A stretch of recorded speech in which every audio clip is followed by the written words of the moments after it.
Dave, by the way, it looks good. Oh, Thanks. we're live. I'm gonna cut my hair tomorrow too. What's up, everybody? Welcome to podcast. Now, I don't know what you heard of that conversation. I am Alex, and I'm joined by AndyReloads, the one and only. And oh boy, we're here to talk about some Hogwarts Legacy. Hope everybody's doing well. Obviously, we'll talk quite a bit about the preview. But just obviously first, Andy's information. I'm sure a lot of you guys are already subscribed, but it's in the description below. One of the best people you'll ever meet. Truly, I mean that both on screen and behind the scenes. So, Andy, thank you so much for being here. Anything you want to say before we jump into the madness? Well, that's very kind of you to say. I just want to apologize to everyone. My microphone, for whatever reason, is just not functioning at the moment. So when I've come home and just kind of rushed to get everything ready, it's kind of not working. So I'm on the AirPods tonight. So I hope that's all right. But I'm very much looking forward to talking about absolutely everything that has been showcased so far. And it's also super cool to see so many of you in the chat as well. I hope you've got some good questions because I just want to answer them and I want to talk to you guys about it and hear your theories and hear what you like, what you don't like, and just dismantle everything Hogwarts Legacy tonight. I think it's going to be a good chat, and I am super pumped. Let's go. Sound more pumped than me. As always, if you guys, and I already see the super chat, and we really appreciate it. If you do the super chats, obviously you get to the front of the line. We'll take, if I see any, pressing questions or like good ones that stick out, I'll, we'll read them out loud. But the super chats obviously get you to the front of the line. Of course, you can do memberships, all that jazz. So, Andy, I want to start with swimming and diving because I want to get a little controversial right off the bat because when it happened on, I don't know any other way of living. When the preview started going live, we knew we can swim, right? We saw that. And then James kind of went back and forth of like diving. Like he said it, then he said you couldn't, then you could. And then people were telling me, well, go watch Andy's video because he dived. Then I watched your video, but the thing is, I think there's a difference between diving into the water and then diving So you literally dived, like you were on a platform and then you jumped in and you kind of went under, but you didn't Assassin's Creed it. You didn't, any of that stuff. So, I mean, I think are you and I on the same? Where do you stand? I don't think you can dive. Okay, sure. So, when I was doing my gameplay, while I was sat at the PS5, down in the London Harry Potter studios, I was very grateful to be asked. I'm very thankful. It was such an incredible experience. And the people I met, sorry to go on a tangent here, I just want to say they are absolutely terrific people and awesome people. And they've poured their heart and soul into this game. And when you meet them and chat to them about it, you can really tell that. And that got me super, super hyped for the game even more because they really care. So I just want to say that it was a great experience and the people there were super awesome. But as the actual diving, I had Andrew, who's one of the capture artists and one of the part of the dev team. He's a great guy, and he was kind of sat next to me. And as soon as I kind of took off and started flying around Hogwarts, I turned to him. I turned to him and I said, "Hey man, hey, can I swim? Can I go in the Black Lake?" And he was like, "Well, Andy, I'm not going to tell you that you can't do that." So I was like, so my footage was like, right, okay, flying for a beeline straight down to the Black Lake. And that's when my footage, if you guys haven't seen it, I landed on the platform because at that time I didn't know if you could just dismount straight into the water. So I landed on the platform and then just did a full sprint into the water, not knowing or expecting that the animation to die and be pulled back. Right. So I didn't know what was going to happen. So I was really surprised. And I was like, yes, we could swim in this game. This is amazing. And especially with the animation to dive in, it wasn't just a standard jump into the water, right? It was an actual dive.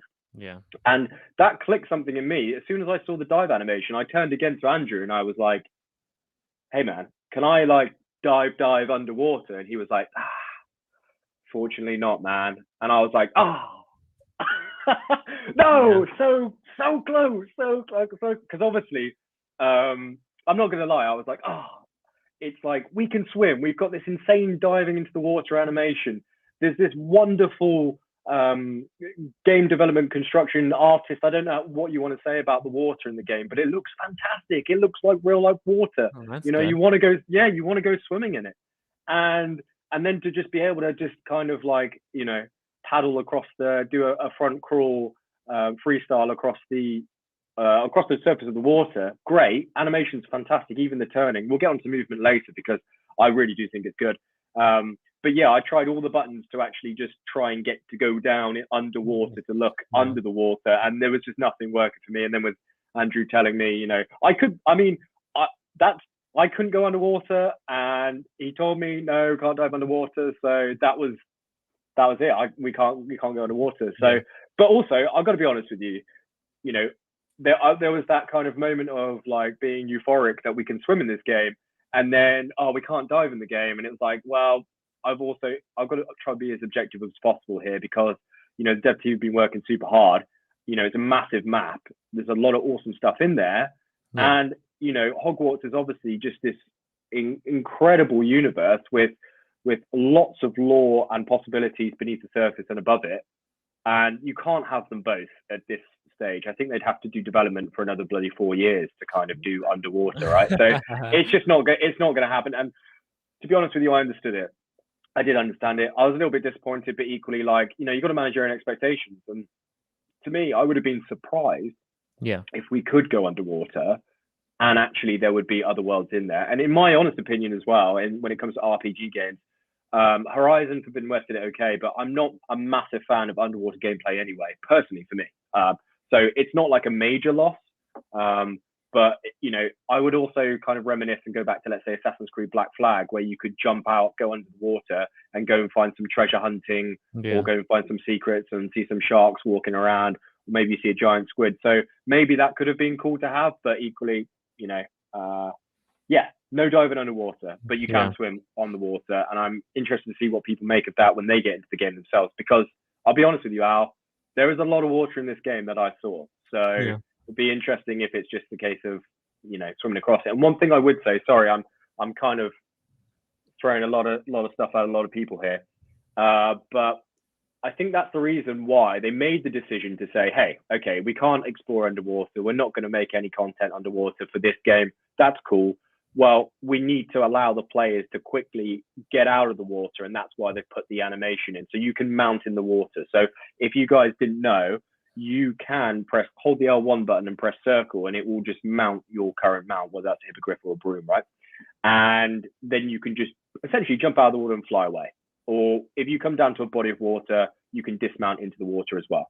So, you know, that's the compromise, because I can't remember another game where you could just take off from the water and fly away. So I think, you know, that's why they've made that a possibility, to be honest with you. So yeah that's pretty much swimming in one, I think, to be honest with you there. What do you think? What were your opinions about it, mate, when you found out? Yeah, I think I was kind of with you, maybe a little bit more aggressive with, well, when I originally saw it, I was thinking, great, immediately, awesome, and then pretty big disappointment. But it's exactly as what you said. It's like, I think a lot of us, if you would have just told us 2 months ago that you can swim but not dive, I mean, that's literally that was what my prediction was, specifically me, but I know even a lot of us had kind of settled on that. And then just seeing it live, or seeing it, you know, online, kind of like what you said, it's like, yeah, great, you can swim. It's like, but diving is right there. But like you said, you got to imagine you have to build quite a few things you'd have to do underwater. To me, as I've said, even with other elements of this game, it just puts the pressure on the other things. So swimming is just to get from point A to point B. So then the land stuff needs to be there. Like, it needs to be powerful. For sure. You could do swimming in the next one. Just sad, you know, that people came up with the gillyweed style, all lore reasons that you would be able, you know, Aloy had the thing, you know, she had the invincibility, basically, do it forever, which was cool. And they built that in the game. Like, that was literally a mission. So that was cool. But this one it would also, I think, work, you know, rather well. Yeah, for sure. I have another question. Go ahead. I was going to say, we'll read this chat, and then I have a question about the world itself. But what are you going to say? Sure. I do think it's a bit of a trade-off, isn't it, that they've had to decide on, to be honest with you. And I think it is, it was always going to be... It'll depend on how big the world is, because if the world really feels big, then it won't be missed. If the world doesn't feel so big, then I think, you know, it's you focus on what you have. And so if it's so big, there's less pressure on the minuscule kind of details. If the world is smaller and more contained, then you'd say, well, swimming could have been, or diving could have been in it. You know, I mean, we'll have to see, how big the game actually is. Absolutely. I mean, I didn't get to experience, outside of Hogwarts. When you flew, so that where the restriction, from what I understand, you guys had time to fly, but you had to fly in the Hogwarts grounds. You couldn't. That's correct. Yeah, that's correct. So, I had the developers, kind of pacing around up and down the PS5s are just kind of like, I felt sorry for Andrew actually, because I was just like, hey man, can I go over there? No, okay. Oh, how about over here? No, Andy, you can't go over there. Oh, hey dude, can I open this menu? I really want to check this out. No, you cannot do that, Andy. And it's oh my god. like stopping and starting my recording thing. It's like, you can't do that. You can't do that. And I was like, just show me the talent menu. I need to have a look at the talent menu. Yeah, Show me. I was half expecting, I don't know if it was leaked or, well, I mean, it's out. So, I mean, the way I'm saying it's kind of weird. I don't know if it literally was leaked or if you guys were able to show the list of spells, because the list of spells is out there now. Oh, no, I'll tell you that. So, I spoke to a couple other content creators about this. I asked it because I freaked out actually, because I was like, oh my God, have I put this in? Have I been a complete idiot? Because basically before making the video, and I also felt sorry for Josh at Warner Brothers, a great guy, because I was just emailing him saying, hey mate, can I include this in the video? Can I include this? What about this? Like, he's like, yeah, fine. Interestingly, on the UK, we basically got an email through saying, right, here's the guidelines. You can't include this, and this, and this. And one of them, for general gameplay, was you can include the spell menu, but you cannot include the descriptions or tooltips, because when you highlight, it's like other RPG games, in the spell menus, when you actually go over or highlight the spell in the game, you'll see like a small video of that spell playing out, like a tutorial which says this is what it does. And we saw that in the gameplay showcase, that there's the one with Ben, that as you hover over each spell, it'll show it. Right. So certainly for the UK, we were told, okay, well, you can show the actual layout, which is what I did. So here's the 23 spells or whatever, plus the 3 extra room of requirement feeding, I won't call them there's spells, like 8. There's 8 essential spells, I think, maybe 10. I don't remember. That's correct. Yeah, sure. So in that regard, it was okay for me. So that's what the email came through. It was basically like, well, you can show the spells, but you just can't put any tooltips or anything over the top. So, which I completely understood, because the studio doesn't want all the spells out there, because I don't even know all the spells. I'll be honest with you, I don't, because whenever I, let's say, opened up a spell menu or tried to go into the other menus, Andrew was on me. He was just like, coming in, just like, hey, Andy, get the hell out of that menu. Man, you sounded like a pain. Yeah. Anyway, so I think I would have been the same. Yeah. So, you gotta force your way. You gotta see how far they'll let you take it.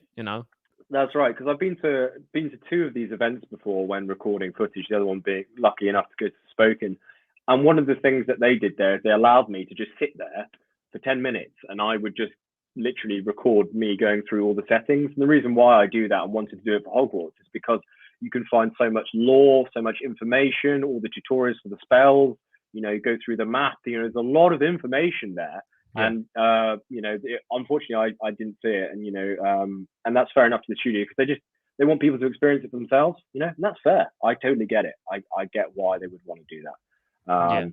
But it's also got me, because I've been kind of teased with this stuff. I was speaking to a few people about it the other day there. It's like, in many respects, I'm so overwhelmingly grateful for being asked to play. There's also part of me which is like, I wish I kind of hadn't played, because I want to play it so much now. Do you know what I mean? Yeah. It's kind of like, it's that carrot in the stick where I really, really enjoyed my limited time with the game. And I think many people in the stream here will as well. But I think I just want to play it now, because there's a lot of cool stuff in there. And they showed us some stuff we're not allowed to talk about. I don't mean to tease that, but they allowed us to play through a couple of things. And it was I really enjoyed it. I thought it was decent. But anyway, back to I've kind of gone on a tangent there, but back to what you initially said, Alex, about like in terms of being constrained or kind of restricted in where we could go.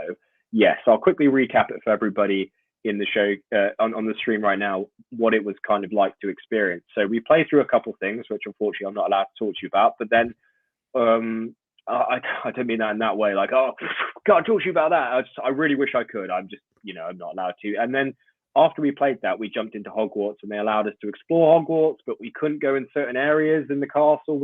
And we could only have a certain amount of time recording. And then after that, we jumped into the mission and then we played through the mission. And then it was kind of like, 4 or 5 hours of chatting to everybody else, which was great fun. So that's pretty much how it kind of went. It's only about 2 hours or so. But yeah, it was quite restrictive. And, they came in, they had their saves preloaded and they said, right, you can play this, this, and this. You can talk about this, this, and this.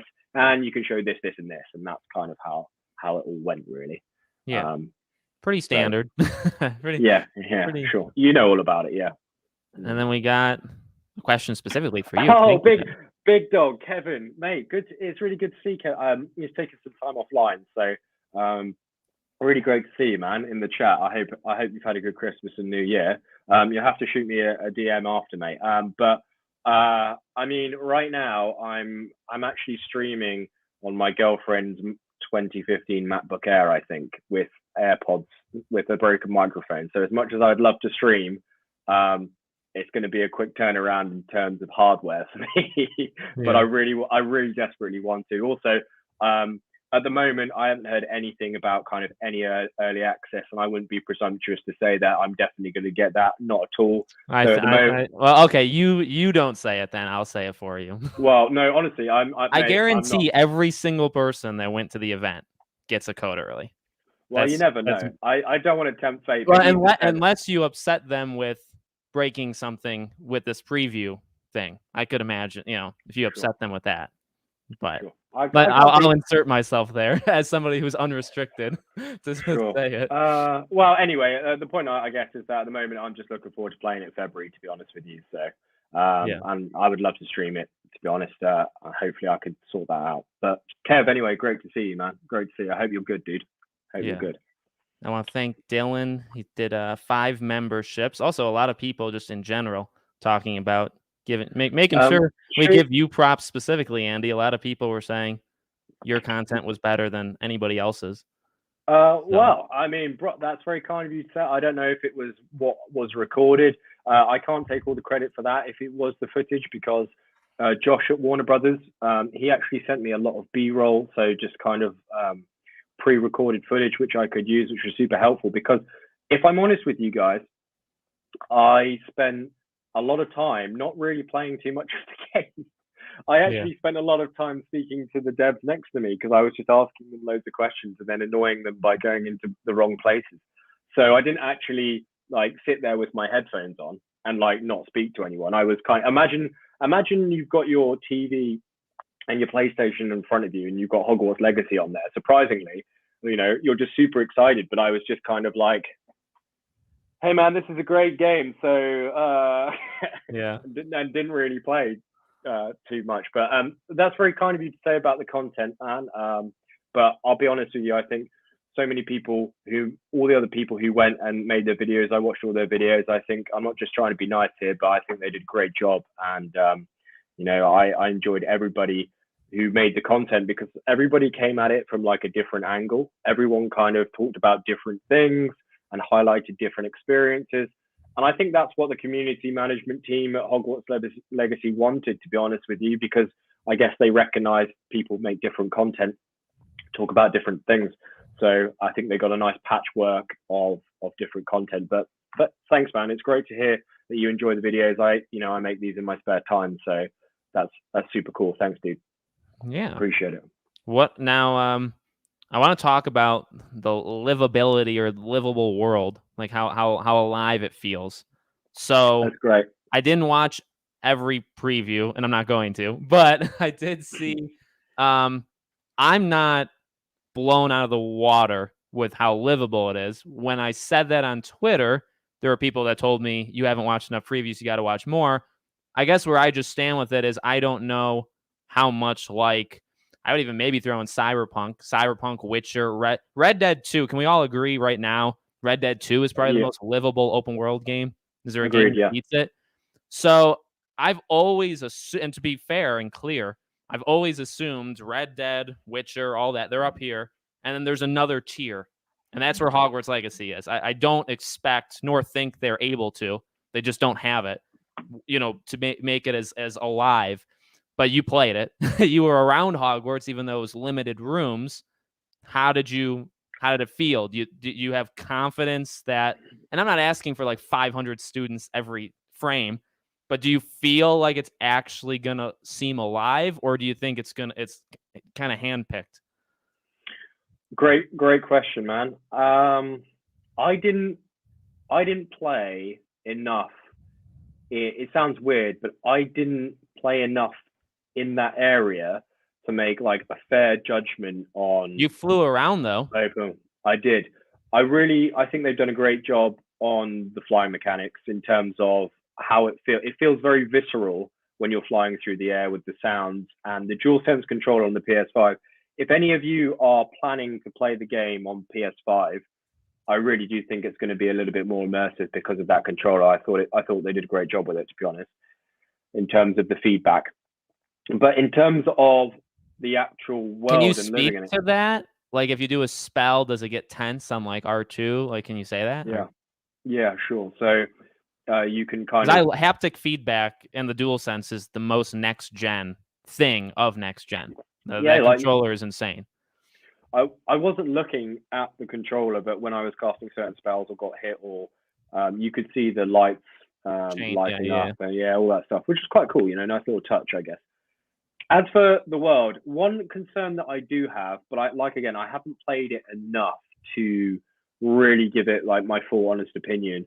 But one concern that I did have is that there's a lot of students like walking around doing things, but is it them just going to point A to point B, turning around and then repeating that? Right. Or do they have actual kind of like these sophisticated paths that's pretty hard to program?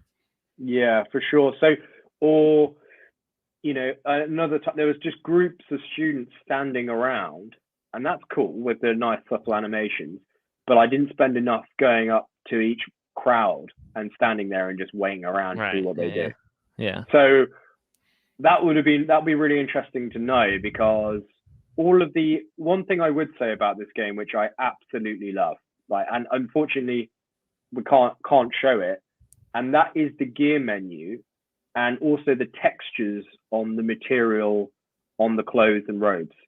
I honestly, when it was on a 4K screen and I was looking at these robes in the infantry menu, I was super impressed. I think that's one of the most things I was most impressed for, was the detail, like the patchwork, the quiltedness of the robes that I was equipping. I remember turning around and saying to Andrew, I've been like, dude, these are sick. These are really good.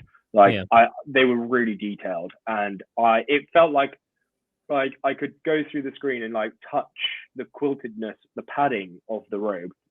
I thought it was really good. I really liked the items that I saw. You can tell there's been an incredible amount of detail that has been put into that. So I think because all of the different students had different robes and different clothes and different details in that regard, you walk through the hallways and you see different students in different garb or what have you. So that kind of like immerses you, because maybe, some of them are heading off to the Quidditch pitch, or some of them are heading off to Charms class, or whatever it may be. There's a variety there. All the students aren't in Gryffindor robes, Slytherin robes, Hufflepuff robes. That's it. They're not just going from what I could see, like point A to point B. There is a bit of engagement there.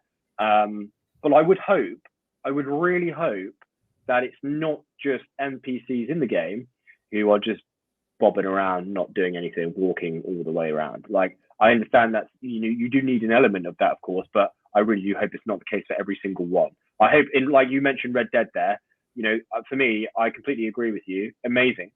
And I just hope we get some of that magic, excuse the terrible pun, but I hope we do get some of that Red Dead stuff into Hogwarts Legacy. I just didn't see enough of it, Yeah. For me. That's where I think, and people, we'll talk about one other element later on about like the future Hogwarts Legacy 2 and stuff. But when I've brought that up and people say, well, they already have Hogwarts Castle, so I'm kind of jumping the gun. We'll go back to it, but just a tangent. I've always thought, well, those are the things that you can insert if you have those kind of stuff. When you make a Hogwarts Legacy 2, if it is in Hogwarts, the easy part, the Hogwarts Castle is already kind of done. But now you can really start to focus on making it, livable. Which, like, in the chat is saying as well. Like, I'm not, again, to be very clear to those that don't pay attention, not that you guys don't. I'm not saying it needs to be Red Dead, or I thought it ever could be, because it can't. But I do think, I want it to be in that next tier. I wanted to say one more jump, one more step on the ladder, and your Rockstar, your CD Projekt Red. That should be the goal, is to be the best. Yeah. I think the first try. They've never done this before. So I'll take people walking back and forth. Yeah, I think managing your own expectations is good, and I think that this is a really fun game, and it ticks a lot of boxes for a lot of people, including myself.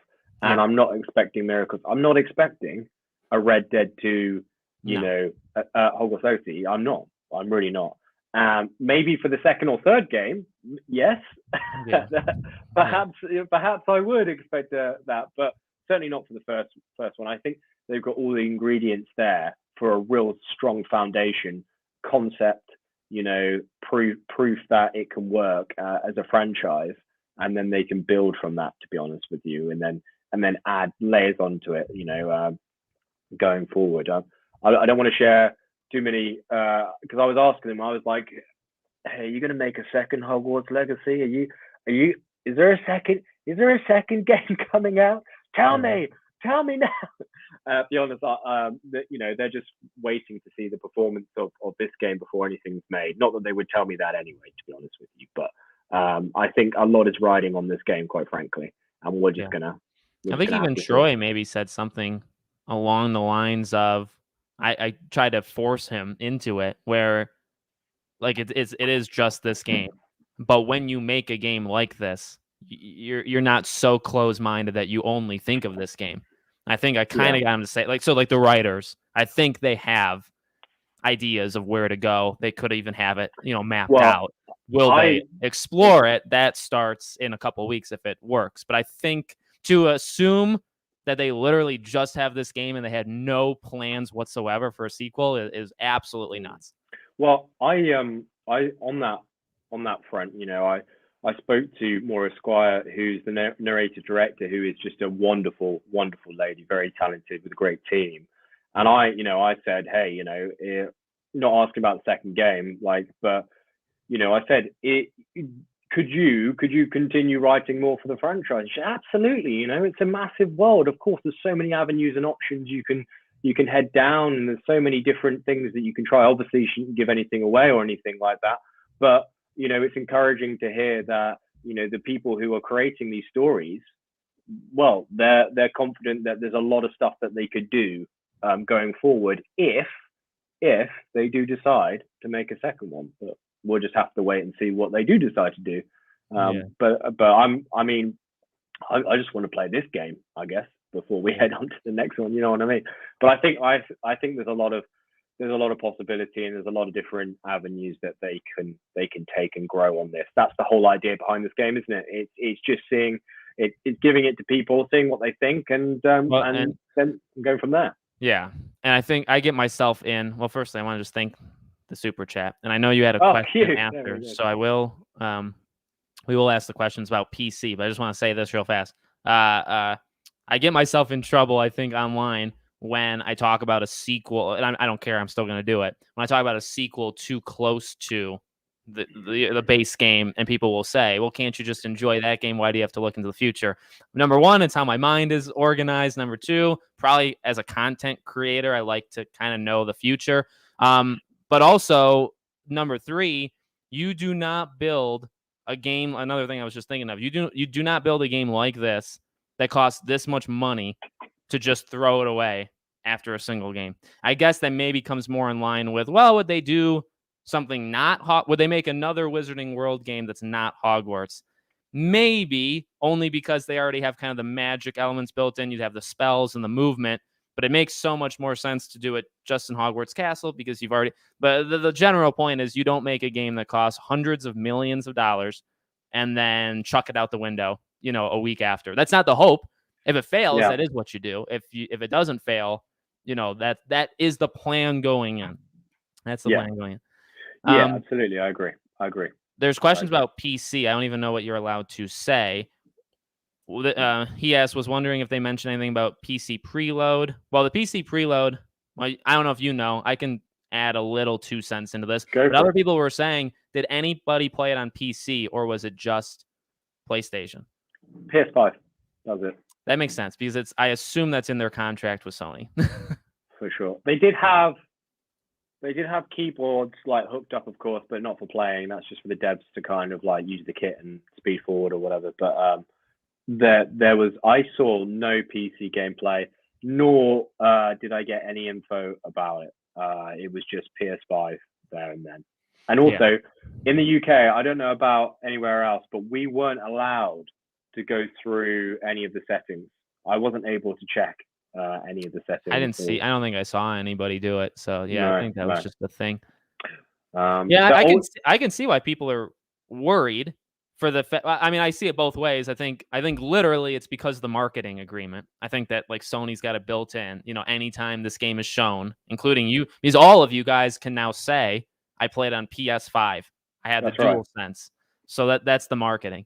The worry, which I understand, is PC releases are rarely perfect, and there's not a lot of confidence with WB Games when it comes to PC releases. So I definitely understand concerns. Gotham Knights could have been handled better, and you can go back. You can go back years to other Warner Bros. Games. So absolutely. I just want to say, by the way, we've been already chatting half an hour. It's been great so far, but I just want to thank everybody in the chat. I see some familiar faces: Nico, Q, Peda, mate. Great to see you. Encal, awesome. Just scrolling up now, just seeing a few of you. Tanuki, great to see you as well. Dennis, so I just want to say, Nick, great to see you guys here, familiar faces. I think we should go through some more questions, actually, Alex. If you've got more questions, everyone, just fire them this way. I think we've got loads to talk about, to be honest with you. But yeah, I just want to say, and thanks to everyone else for stopping by as well. I'm already having a great time. Yeah. You say that. Yes. I was well, I'm trying I have to pull up the question, so I'm trying to look.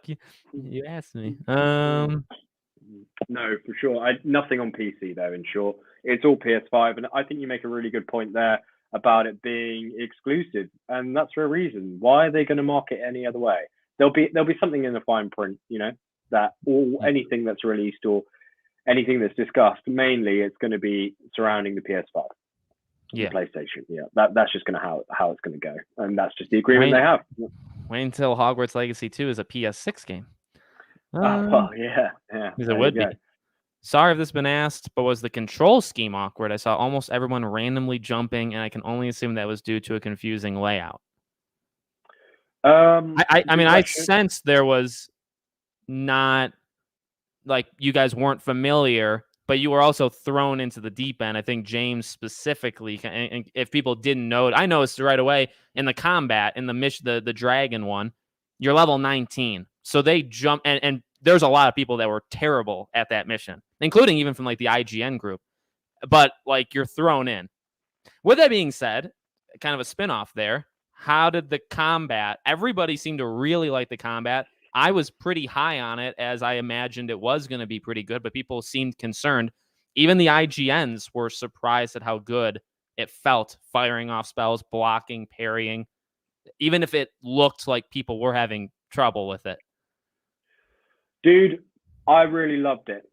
The limited time I had with it, I really enjoyed it. I think it's one of the highlights for me. I've played a lot of RPG single player games before. I've just come off the back of doing 2 years of Assassin's Creed. It's a melee game with similar functions to how this game operates. I found it challenging, and I found it engaging, and if I do say so myself, Andrew, the developer, said to me, "Andy, I'm impressed. You're picking this up," and I was like, "Thank you." Well, he probably has dealt with other people, I'll just say, without throwing out. But for sure. But what I would say is that that's one of the few times throughout the gameplay where I really had to concentrate. Like before, up until that point, I'm chatting away, just talking rubbish. But then when it came to this fight scene, what do you think you were on? Normal difficulty? No, mate, I was on easy. Okay, so it's easy to say I was impressive on easy, but I didn't feel like I was on easy, to be honest with you. I really didn't. So I purposely put it on the easy setting because when I'm going, what I found when I'm at these things, like it's a lot easier to play on easy because then you don't have to sweat a bucket over, trying to be super challenging. And I think having it on easy gives you like a really good sense of how this game is from the base level and then how it can scale, and then you can change the difficulties as you go along. But I mean, I'll be playing this game on like the hardest setting when it comes out for a proper challenge. But yeah, I really enjoyed the combat of it. There's a lot going on. That's why you probably saw a lot of people that are dying or not reacting in the same way, because what happens during the gameplay is that you go from walking around Hogwarts, having not really played this game very much, to then you're level 19, which is like 10 hours in, to then into the middle of the den. Even the dev said, yeah, it's not really fair to kind of jump you from playing for 20 minutes and then throw you in at that level, because like it's actually quite challenging. There's a lot of dance steps and a lot of maneuvers you have to get right on the D-pad. And so just let me list them out real fast for you, what you actually have to be aware of in combat, which is why I think it's challenging. You have to be aware, number one, of the defenses of your enemies. So if they've got Protego shields up, what color spells that they have. If you then cast that spell to break the shield, then that spell color-coded in your spell diamond in the bottom right-hand corner, well, you have to watch that cooldown, and there's different cooldowns for each different spell. So for example, one purple spell may be 20-second cooldown, whereas a yellow spell, like Accio, may be 10 seconds. So it varies. So they're not all just the same. Yeah. If you move on to the third point in combat here, you also have enemies which are melee based. So they will come and attack you with their big axes, and they will hit you in the face hard. So that encourages you as the player not to just stand there, just going ding, ding, ding, going through your spell wheel, rotating one by one, like, with the old Assassin's Creed games, right? Yeah. And deflecting and stuff. You're not standing in the middle of this arena, just bouncing back and forth, going around the circuit until you've killed everyone, because then you have this variety of different enemies. Some are ranged, some are close quarters, and that encourages you to move around a lot. And when you're moving around a lot, trying to dodge, you've also then got to be wary of your fourth thing, which is unblockable shots, which is the red target icon above your head. So when that's happening, that means that you don't just move, you're locked on, you have to dodge at the right time before the spell hits you. Then number 5, you've also got to be aware of the other animation above your head, which is an incoming attack, which you can deflect. So which you do by triangle. Yeah. So that's 5 things initially there. On top of everything else which is going on, and that may be, let's say in this case, it's a dragon. Also, you've also number 6 actually. Let me bring that in. You've got to be aware of the tool wheel. The tool wheel is a mechanic in the game which allows you to activate your plants. You have 3 sets of plants. You've got the mandrake, which will pretty much knock people out in the vicinity if you hold it up. But the caveat to that being that it kind of keeps you stationary, which means if you use the mandrake and someone locks onto you as a wizard, then you have to cancel that. And then, so as you can see, it's already starting to get messy here. On top of that, you've got the Chinese chomping cabbage, and you can loose them out. They're kind of like a consumable, which will go and distract enemies for you. And then you've also got the venomous tentacula that acts as a turret, and that kind of spins around and gives you a little bit of a reprieve. You've also got 3 sets of consumables to use, which will increase your spell cooldown, and also increase your stamina or health. And your health bar, even on easy, you're very delicate. You really are. So it encourages you to actually put a lot of. Can you see where I'm going with it? You're just a boy. I'm not. You're running around in a bathrobe essentially, and that you're literally, and you're getting hit with a massive axe by a goblin. So it's kind of like, well, that makes sense why 75% of my life is just gone. Okay, fair enough. I am wearing a very classy shirt and a scarf and a cap. I mean, it's not armor, is it? And then on top of that, okay, I think I'm on 0.7 now just for combat. You also need to be wary of the AoEs, which are just kind of like grenades or bombs going off and spells ricocheting. And then number 8, you've also got 16 spells in your spell diamond, which is, 4 slots, which you can change between. Yeah. So I think I'm on 8 or 9 there, just in combat. Okay, so and then you've also got your R2 button to do auto attacks.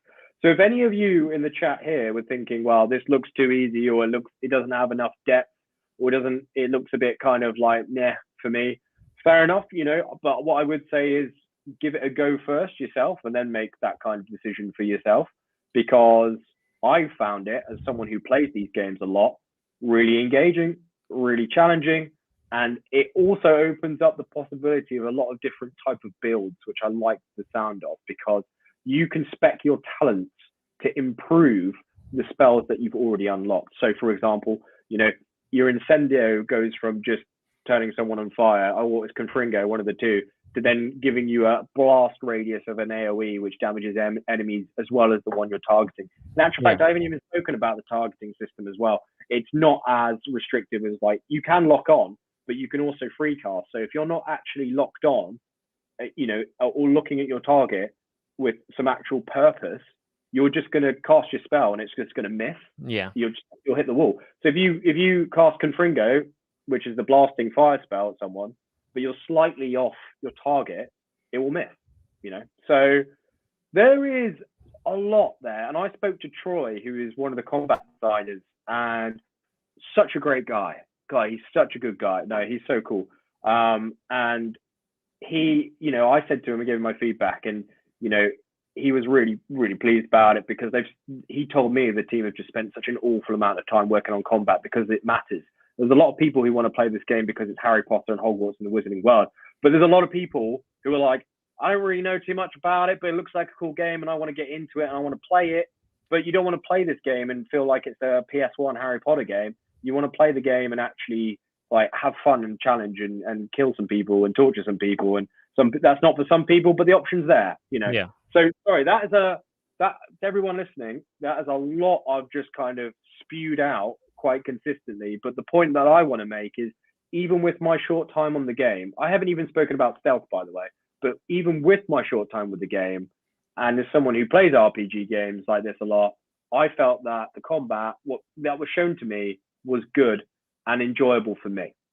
But that is just my personal opinion. Did it, you mentioned Assassin's Creed, but with the parrying and blocking, are they both triangle? Yes. So to parry, you need to press triangle when you get the yellowish. Because I'm trying to lean into Arkham. Does it feel anything like Batman? Have you played them? Yeah, sure. Because I don't think it does not look like the free flow combat, but the blocking clear. I mean, anytime you have like the blocks and stuff being mapped to triangle, and there's like a window, I mean, you can trace it right back to Arkham Asylum. Sure. I think Assassin's Creed, for example, recently they had it on the L1 button, actually, I think. Yeah, so I prefer triangle. There's a reason why it started and was best on triangle and not triggered. I think that... Well, what game would you say? Is there a comparable? There's got to be something. I think Ghost of Tsushima was pretty good. I felt... I mean, that's a big... Ghost of Tsushima is a masterpiece as far as I'm concerned. It's a fantastic game. I don't want to directly compare that, but I think there's a few similarities for me in the fluidity of the movement while in combat with the games. I felt that I could stand there if I wanted and kind of like deflect and send stuff back, but there's going to be a point where you have these close quarters enemies who's going to stop that quite quickly. So you're going to have to dodge and you're going to have to pack. The game forces you to do different stuff in many respects. And it's up to you how you want to come at it. So for example, with the parry button, when the spell's coming into you, you don't have to parry. You don't have to send it back. You can dodge or roll if you want to, or you can cast a Protego spell on you preemptively. Yeah. There's other options there to deal with it. And the only option I found to deal with the actual red incoming unblockable spell is to dodge. So at some point in this game, you're going to have to dodge. You're going to have to roll out of the way. Like, it's just going to have to happen. There's no, otherwise you eat the spell that's coming for your face, and you're going to take a lot of damage because of it. So there is that, to be fair, but it's difficult for me to compare it to anything with only having 10, 15 minutes of combat, if that, in that kind of arena. Is challenging. I think if you give me another hour on it, I think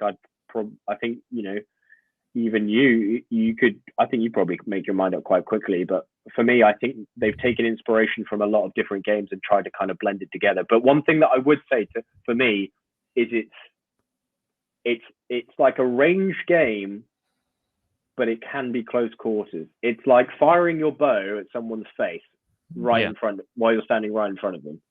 But it's still kind of ranged. But it's like, it's like me just going ping, oh, I hit you, because you're standing 2 feet in front of me. But I'm not going to then just drop my wand and smack you right on the nose. Like, that's just not going to happen. The animations like that in the game. I didn't find, if that did happen, then that would be cool, because I think, what was it, Sirius Black, actually, I think he did that. Yeah, there is times where they'll poke. Yeah, he was like, Sirius Black's like, oh, get your hand off my godson or something. I just decked him right in the face, right in the kisser. I mean, that would have been great if we had that in this game, but I didn't see it. But anyway, I digress. It's like a range game, which can be close quarters, but you're still firing stuff from your spell, from your wand. But like the game director Alan 2 said, it's like fencing at a distance, and I think that's a great analogy, to be honest. Yeah. So, but it was good for me. We got a member. Thank you, buddy. And then Nerdy Giant saw puzzles. Should we expect more puzzle side quests rather than like story-driven side quests with the students, other than companion quests?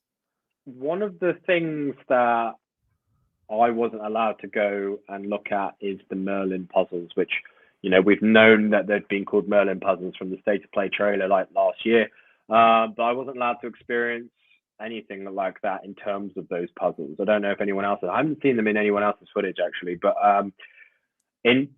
one thing, while we're on the puzzles, let's talk about that Alohomora one in terms of the locking game, because I don't, for those kind of mechanics, in many respects, I don't really get much fulfillment or enjoyment out of them. I don't know if anyone's seen them in the chat, but essentially my understanding, and I'm still trying to get my head around it, but Lynette, Wizard PhD, did a good recap on her preview recently. Actually, she explained it quite well. But my understanding is that when you're looking at this locking spell, you literally have your joysticks. I'm not sure how it's going to work on PC, but you get 2 sparks, and each spark corresponds with each joystick on your controller, and they move independently from one another. So if you move your spark left, your, let's say, green spark, which is attached to your left joystick left, it's going to go left, while the red one, which is your right, is going to stay stationary. So what you have to do is get them into these places on your controller, and when you're going to be lock picking, and one of the sparks is going to be in the appropriate lock or piston, because you're going to get a vibration in your controller, and then you need to hold the joystick at that point and then find the other pivot point with the other joystick. For me, not fun. Didn't enjoy it. That seemed to be the consensus, that's what people are saying. Why can't you just, biggest complaint is that the spell should just open at no mini game. Yeah, but I think then if you think about it that way, you have. I mean, you need to have these things, like they're in games. They're little breaks. They're different, small little mechanics. They're not going to be the game's strength, and as long as they're not too frequent, then it won't hurt the game. I just saw Dylan said there in the chat that he likes the idea of lockpicking mini game and adds more immersion, and like, fair enough, man. I mean, if like Skyrim, you'll enjoy it. So I'll give it. So Dylan, on that, I'll give you a little bit more info, mate. So I asked Andrew about this. One of the game devs. I said, okay, well, does this increase in difficulty? Do these lock picking mini games, do they become really elaborate in terms of having about 25,000 different pistons, and perhaps you they become more complex. And he said, no, not really. They don't increase with severe difficulty. So when you get the hang of one, my interpretation is you're going to get the hang of the rest of them. But there's also further mechanics to that. Some of you may have noticed from a lot of the footage, actually, this goes back to the gameplay trailer before Christmas. I think it was with James, actually. He was walking down the Transfiguration corridor, and then Andrew, actually, the guy I was speaking to, he's the one who recorded that, was playing that. And I think he kind of teased us the lock mechanism on one of the doors, which actually is when Peeves jumps out of, which you may have also seen in recent gameplay. That has got a level 1 lock on it. In actual fact, if you watch some of the new gameplay, the same level 1 lock is on the dragon cage with the dragon egg. And the reason why we can now play this mini game is because we have put 1 talent point in that unlocking system in Alohomora. And I believe I heard this correctly, but I could be very well wrong, because it wasn't an in-depth conversation, but I did ask Andrew. I said, how many levels are there? And to my recollection, I believe he said 3. So I think there's 3 levels. So that would be 3 talent points. So throughout the world, you're going to come across locks, which are level 1, level 2, and level 3. And what that means to you as players is that you will, if you decide to put your talent points, which is 1 talent point for every time you level up, into one of these talent trees, and you get the max level of this unlock, there will be certain things that will reward you for doing so, but you won't know what they are until you obviously spend those talent points. So if you like playing mini games like this, and you like, going and unlocking all of these doors around the world, or all of these chests, and figuring out what's the loot in those boxes, then you want to sink all of your talent points into that kind of unlocking tree straight away. But for me, it's going to be I'll get around to it later kind of thing, because I'm not massively. I'm going to be spending my talent points in something else. But again, I wish I'd gone. I wish I'd gone into the talent points. But yes, I don't know any more than that. But yes, Ryan, lockpick build confirmed. Yeah, I honestly reckon that you're going to be able to fly around the map, and you're going to come across some chests hidden away somewhere, or you're going to come across some door which is built into the cliff face, hidden away, and it's going to have level 3 lock on it, and you're just going to be like, all my talent points are now going in this tree. I will be getting through this door immediately. So, I say that I'm probably going to leave it to the last thing, but I think they've designed it in that way, man, where, you're going to see that elusive level 2, level 3, and you're going to be like, oh, God, I can't do anything else in this game until I find out what's behind that door. I need to get behind the door. But yeah, anyways. But what did you think, man? You keep asking me questions. That's great. I could talk. You asked for questions. I want to. What do you think of it, man? What's your opinion on this unlocking mini game? What's your thoughts? Oh, on just the unlocking? Yeah, I'm not a fan. But I really don't.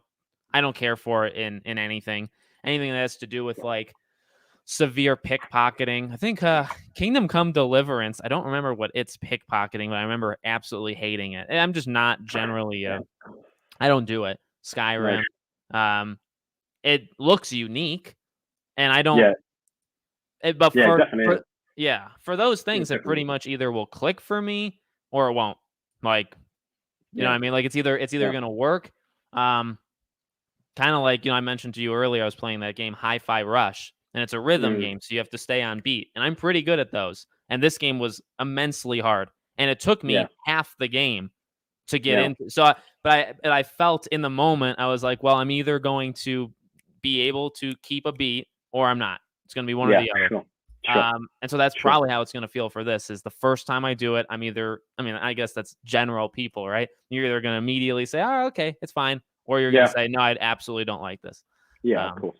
It's going to be I definitely don't. I don't think it is great. And I mean, the consensus from several people was that not a positive. That was like maybe it was the only weakness. It seemed like. It's interesting because it has been built into the quest line, like it's mandatory. That's right. Like you're completing this side quest. I believe it is Poppy's side quest. but that wasn't confirmed. But I'm pretty sure it's one of them. I think I don't know. Like I really don't know. But it has been. It's been built in. You have to have that level 1 lock picking to progress because you need to get the dragon egg to continue. So you're going to have to do them. You're going to have to do them. If you don't like them, then tough. So we'll just have to see how much they do actually insert into the game with those kind of mandatory mini games and stuff. What did out of all the gameplay, man? Like, what did you like the most? Would you say? I really like the combat. I think that. Sorry, mate. That's the same question to everybody in the chat, by the way. I'm really keen, even if it's one word in chat. Like, what did you all of you listening now, tuning in and having a chinwag with us? What did you like the most? Go on, Al. Sorry. No, that's okay. I feel like the majority will probably say Hogwarts. I would bet. I think the broom flying looks super cool to kind of just see it and just watch flying around.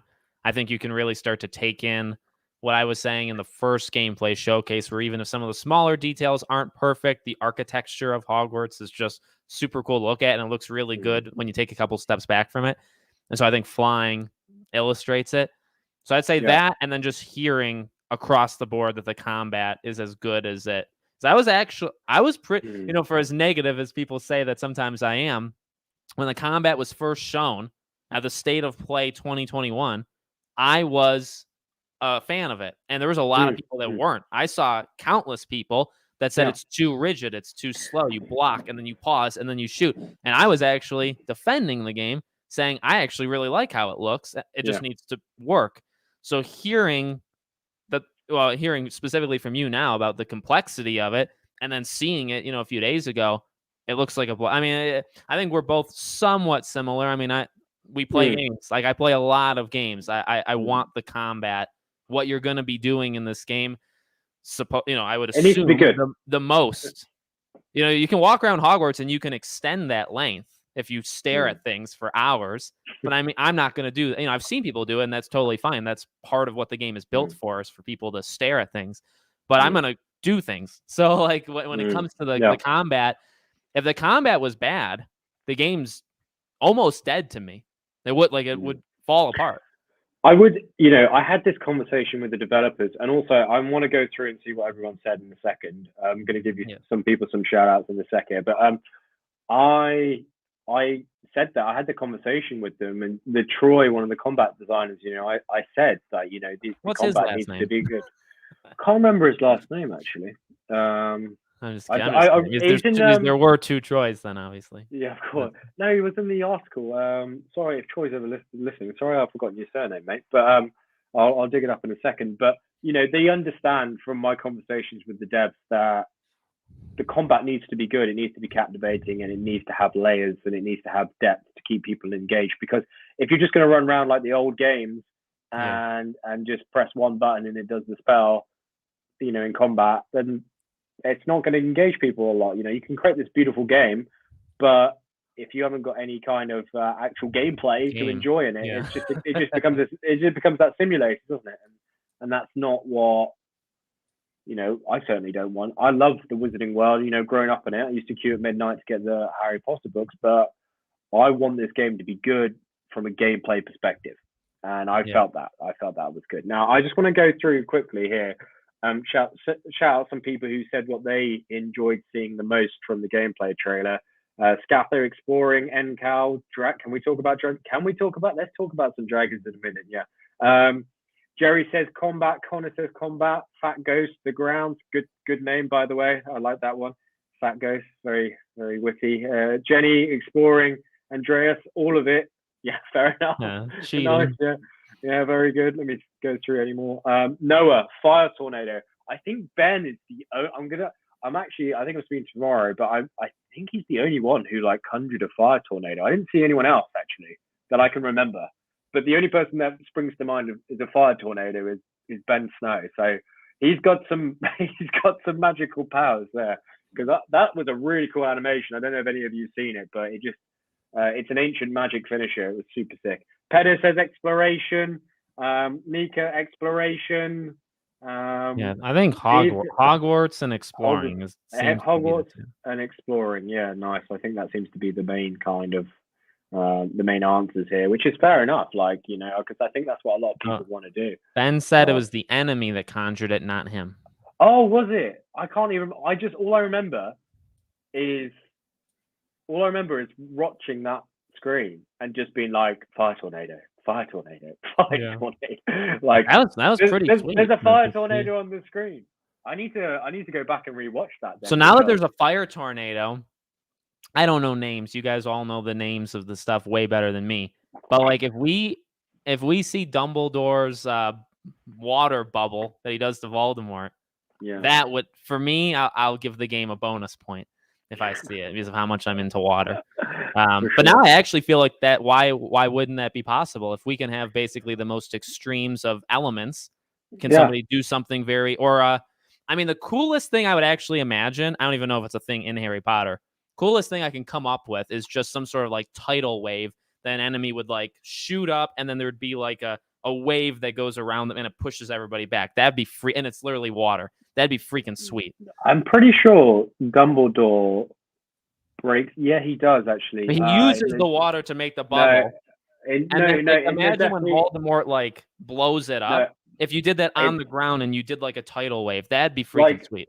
Like Moses passing the waves. I think Dumbledore did it when he picked up Salazar Slytherin's locket when they were in the coast, and he just like parted the waves. And then I haven't watched that film in years, but I think that's what happened. It was super cool there. Super cool. Yeah, I'm big into water, so I mean that would just do. Oh, mate, we've got ourselves a special guest, Retro. Great to see you in the chat, my man. Hello. Awesome. Great to see you. Fantastic. This is the man of the hour, everyone. He has been tearing it up on YouTube right now. I can't believe, like, it's insane, and I love to see it, man. He's been killing it. Great videos, great content you're bringing us, man. Thanks very much. Like, God, honestly, I've watched that video about 5 times. I think everybody else has. I think it's like nearly on 1 million views now. Good on you, dude. Smashing it. Top bloody work. Alex, tell you what, actually, what I would like to get your opinion on is actually the flying, because I don't think we've really spoken about. I kind of gave my brief opinion on it, but like, what do you think about it in terms of, you know, just from what you've watched, from what you've seen? Like, is it something that you're going to spend a lot of time doing, or? I never if there's a game and one of the traversal mechanics is fast movement, like a car or something, I tend to not do it all that much. I could imagine, because I had said one of the first things I want to do in the game is to go to every boundary, just fly in every direction. So, fly. I would go in every direction. So I would just use the broom because it would probably be the easiest. Everything looks like with when Ben did it for the second gameplay showcase, it looked pretty good. I wouldn't say it looked like amazing or anything. When I've seen kind of unclipped, unfiltered stuff, you know, a couple of days ago, I like it. I like how it looks. I don't know how it feels, but but I definitely like how it looks. But I'm not really one to do it all that. I mean, I guess to get to high locations, but I'm not gonna. I'll go everywhere. I actually kind of like walking though, or running, just in general. Well, maybe that's a good segue then onto this kind of like movement discussion about how the character kind of, you know, operates. Like, from what you've seen in terms of like sprinting, dodging, rolling, you know, what do you think about it? Like, did James climb? I can't remember. James. I've watched so many bloody videos. Yeah. I didn't even think to do that. And unbelievable. What do you think? I think it looks like if we're using, I don't know, if you're using again a Red Dead or Horizon, I'd maybe say Horizon is a very up there in terms of how fluid she is and her movements. I'd put it down. I mean, it seems pretty rigid, and I think that works a lot in the combat. That's the whole point. But then when you're I mean, it does seem pretty. I'm not expecting it to set like any benchmarks. But you play it. I mean, how did like pivoting? Because, you know, some games are very sensitive or too hard when it comes to you're walking, you're going, and you want to stop and spin around. Yeah. For me, it's another highlight actually. I Okay. found when I was playing through Hogwarts, and I was sprinting around like I was trying to break it in very Oh many yeah. respects. I really wanted to see how responsive the character is via the joystick. You know, what's the delay, or if I turn left while I'm sprinting, you know, what's that animation like? Is it going to take a second for me to rotate and go the other way? Is it going to be an arc? You know, or is it really kind of like you feel the physics of the game back and forth on your Yeah. balls of your feet? I felt that. I thought it was really good. I thought it was really responsive, and I really liked being able to sprint, jump, roll. I didn't climb. That's why I saw James. I was like, Yeah. oh, what a legend! He's you know he's thinking out of. I've been bloody making Assassin's Creed videos for 2 years. Why did I not think to parkour? But he's shown us that as well, which is great. Good on him. So that was another bonus when I watched his video. That was good. But all in all, mate, I thought it was good. I just want to retro here, just ask a question. Andy, did you check out the mini game on the Quidditch field? I saw the icon but didn't go over to it. I haven't seen any footage that I did. It's a great question, mate. And the short answer is no. I didn't even see that. I wish I had. I think everybody played the mini game with the Accio, with Leander, I believe, Curling, outside the castle. pretty much. Yeah. Curling in reverse. Yeah, sure. So you've kind of got to use your Accio spell and kind of pull it back a certain amount and you get more points. Right? I'm actually a pretty big fan of curling. I watch it in the Olympics and stuff. So yeah, for whatever unknown reason. I think the UK are pretty good at it. There's always this running joke in the UK that, you know, we at the Olympics or whatever, or sports, we always do really good at kind of sports where we're either sitting down or it's kind or it's kind of like rowing, cycling, you know, Yeah. or it's like curling or bowling. Anyways, I digress. But retro, I didn't see it, mate. I didn't even see it.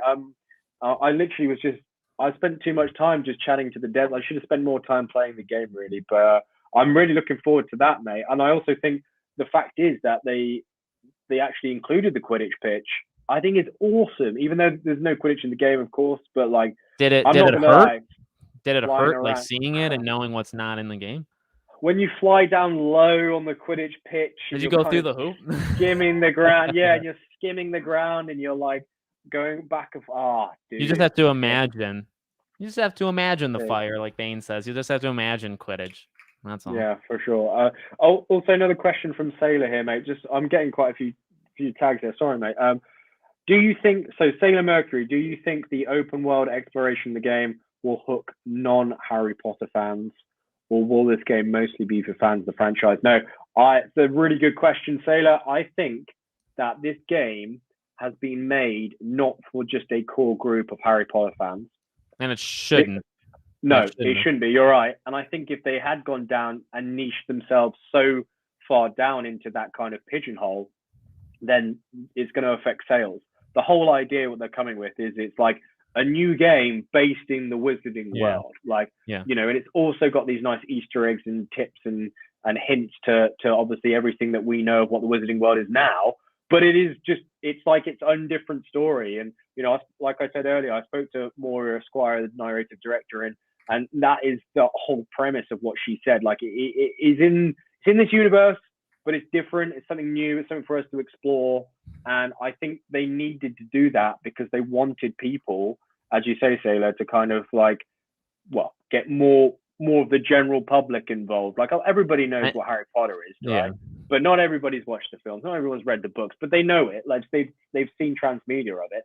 But they want to be, oh wow, okay, you know, can I kill people in this game? Yeah, okay, torture people, try all these different curses. Yeah. I can fly around. Everybody likes flying around in the game. I can jump on a broom. I can.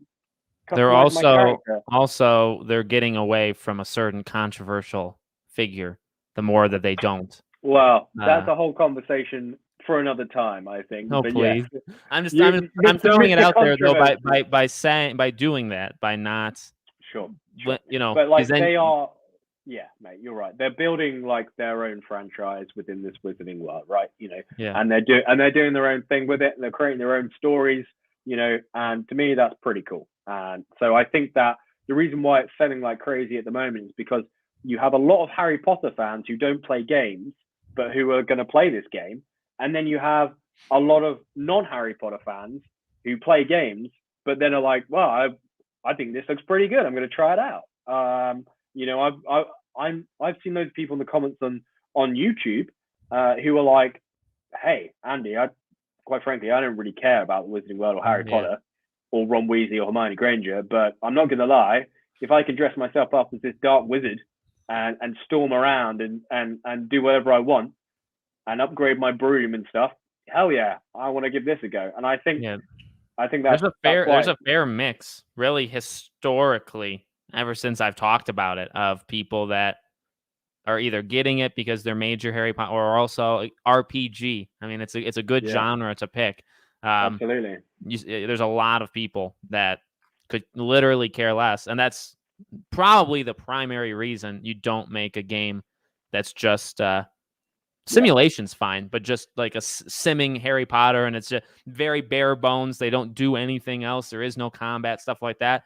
That's how you're limiting it to just the fans that a lot of them don't even have modern day consoles and all this stuff.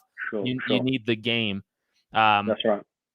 That's absolutely right. There's a couple super chats I just want to get to. You guys leaning towards using broom or mount more? I think the mounts because they look cooler for me. They do, but I think for me, it's going to be a broom, and I'll tell you why. Cloud, I will tell you why. The reason for it is I liked the way that it felt when I was, in my mind, immersion. I'm on the broom. I'm diving to the ground after I got track of the inversion controls. I'm smashing it into the ground, and I'm thinking, oh, I'm going to catch a snitch, right? And I've grown up like watching those films and reading that, and you can feel the wind. You know, I say you feel the wind. There you go. Like I felt like I could feel the wind. Obviously, there's no wind coming out of this bloody 4K screen, right? But I'm like, oh my god, I'm playing this broom. This is super sick. Yeah, let's go. Yeah. You know, and I felt the vibrations on the controller for that, and the turning, and it felt very visceral to me. It felt really quite raw. I love it. I love controller talk. And, absolutely. Well, and I'll tell you another reason why I will be going for the broom is because in Hogsmeade you can upgrade your broom. Yeah. Excuse me. And you can also change the cosmetic look of your broom. And I played the Quidditch World Cup game years ago. I think it was on PS2, right? Yeah. Harry Potter Quidditch World Cup. I loved that game. I loved it. I thought it was sick. I thought it was really good. And I really like the look of like a firebolt in the films. And I remember when I was younger and I bought Quidditch Through the Ages, the book, when it came out. So, and I read all about the team. So for me, I'm like, I'm going to get the most pimped out broom in Hogsmeade that I can purchase. And I'm going to look like a badass on that broom. So for me, it's broom. Even though the Onyx Hippogriff looks sick, it's always going to have to be a broom for me, to be honest with you. So there you go. Long answer there, but there we are. Do you think we'll only be able to upgrade gear, or will we be upgrading spells as well? That is what you do, right? So my understanding is it's not like, I think it's, well, this is it. There's still some ambiguity from me. I don't know if like Retro or some of the other people who may have gone across this recently may be able to jump in here, but my understanding is that the talents menu is how you upgrade your spells and I'd say you upgrade your spells, but I'm not sure if it's upgrading your abilities in the sense that, okay, Stupefy now increases by 25 damage, or plus 25%. It's more of a kind of like Stupefy now ricochets around and hits another enemy. I believe those are the talents when you upgrade your spell. So, for example, we spoke about earlier, when you use the Incendio or Confringo spell on someone, it will have an area of effect, a circle of fire, which then we've seen it in the Hogsmeade PlayStation trailer actually at the end against the dummies under the inn, where you see, and actually you see in the State of Play trailer last year where, you know, you can just cast an Incendio spell and that sets in for on fire, but you can also cast another spell which is fire made, and then after it sets the target on fire, that circle will expand and hit everybody else. So I think that is a direct example of a talent upgrade or a spell upgrade, but I don't think it's kind of like, okay, well, I want to get the most maxed out Stupefy spell by increasing its damage by 75%, so I'm going to sling 5 talents in there. I think if you're upgrading your stupefy or certain spells, then they will then have additional animations or effects on them. But again, I didn't go in the talents menu, so I can't say that for sure, and it wasn't made clear to me. But in terms of kind of like upgrading spells, yeah, I think you're going to be able to do that. But I'm just not sure in what specific capacity that is right now. What would be my answer? Nice. Let's see. How are you going to play through the game first and foremost? Well, you mean like Gryffindor, good, that kind of stuff? Because I see a lot of people actually. Well, wait, I have an idea, because remember I mentioned before we started the stream, there was the question about the quest. So this is something that you didn't even know. So we can talk about it kind of live here. So It's been confirmed through Games Radar. I forget who they talked to, but the tagline is 100+ side quests, which is good. I feel like that's a pretty high number compared to most RPGs. Wait, hold on. 100 side 100+ side quests. So what is constituting within that like remit of side quest though? Yeah. Was that specified, or was it just kind of like, because side quest could be like, I think side quest includes, I'll take a leap. I think side quest includes companions. I think side quest includes collectible missions, because those are right? You'll have a side quest. You'll be given a quest that says throughout the game, collect 30 of these things that you kind of do. That is a side quest. Now, some games, I think maybe even like The Witcher, right? I forget how it's like errands and like they're not technically called the same thing, but there's side things to do. That's the name. So there's 100+, but I think it includes the companion ones. So if each have 3, there's 9 right there. And it does, I think it lowers, rather quickly, I guess, but I think that's still quite a bit. And then the biggest thing out of that article was that characters are going to remember. So we've talked a lot, or at least I've talked a lot about remembering in this game, and we're still not really sure. Considering it almost seems like they decide every day to change their mind on what characters remember. But now we know that so like if you do a mission, I think we assume this. In fact, I think I said this with the companions specifically. So like Poppy, if you don't do her missions, but you do the main quest and she's in the main quest, it will make sense that you didn't do, like you'll even reference it in some sort of way. Or then if you do her side quest, it'll also reference it. I predicted that with the companions, it sounds like that's across the board, that any character that has a crossover between side quests and main quests, they will remember, they'll know if you did their thing or didn't do their thing. And I love that. They've just never really said it. I'm impressed. Like, I'm saying it as a negative because they've never really said. They've actually made it sound like they're not going to really remember anything. And then we have this bombshell that's like, oh no, actually the game is more sophisticated than we told you it was. I think from speaking to them though, they have so much that they want to show and they can't wait to show. But they, I was speaking to Chandler, the community manager, about this great guy, even in person. Honestly, really nice guy. But he said, it's always he was chatting to some people in the team saying, oh, should we release this or shouldn't we release this, or should we kind of pump the brakes a little bit and not release this, or should we release more, because they just have so much stuff. And I think that there is also a part of getting that balancing act right of, do they really want to come straight out of the gate, to be fair, mate, and also talk about all of these great things in the game? I mean, sure, it's advantageous, but I think they really do want people that they want to keep that kind of element of surprise and secrecy in many respects. Of course, they're going to have to release stuff to sell the game and get people enticed. You're going to have to reel people in. Don't get me wrong, but I do think that certain things like this are so far down on the list in terms of reveals that people like yourself and I who play these games, who understand RPG mechanics, who understand those kind of like hints further down the line. You complete a quest, 10 hours later, Poppy goes, oh, remember that time we were in Hornsale Hall? Good times. Good times. Yeah. That was a good laugh. The problem, how would you present that in a social media way, especially when a lot of people, as we just discussed, who are kind of like not really into RPG games? I think it's a great thing to have. I think on their priority list about not talking about it, I think it's a positive, but it's kind of like a positive to niche people. Like a lot of people would pick it up in the game and go, oh, that's cool, and then forget about it. I think it's and this is a good comment here, because this is actually kind of what I'm talking, like, because let's just read it.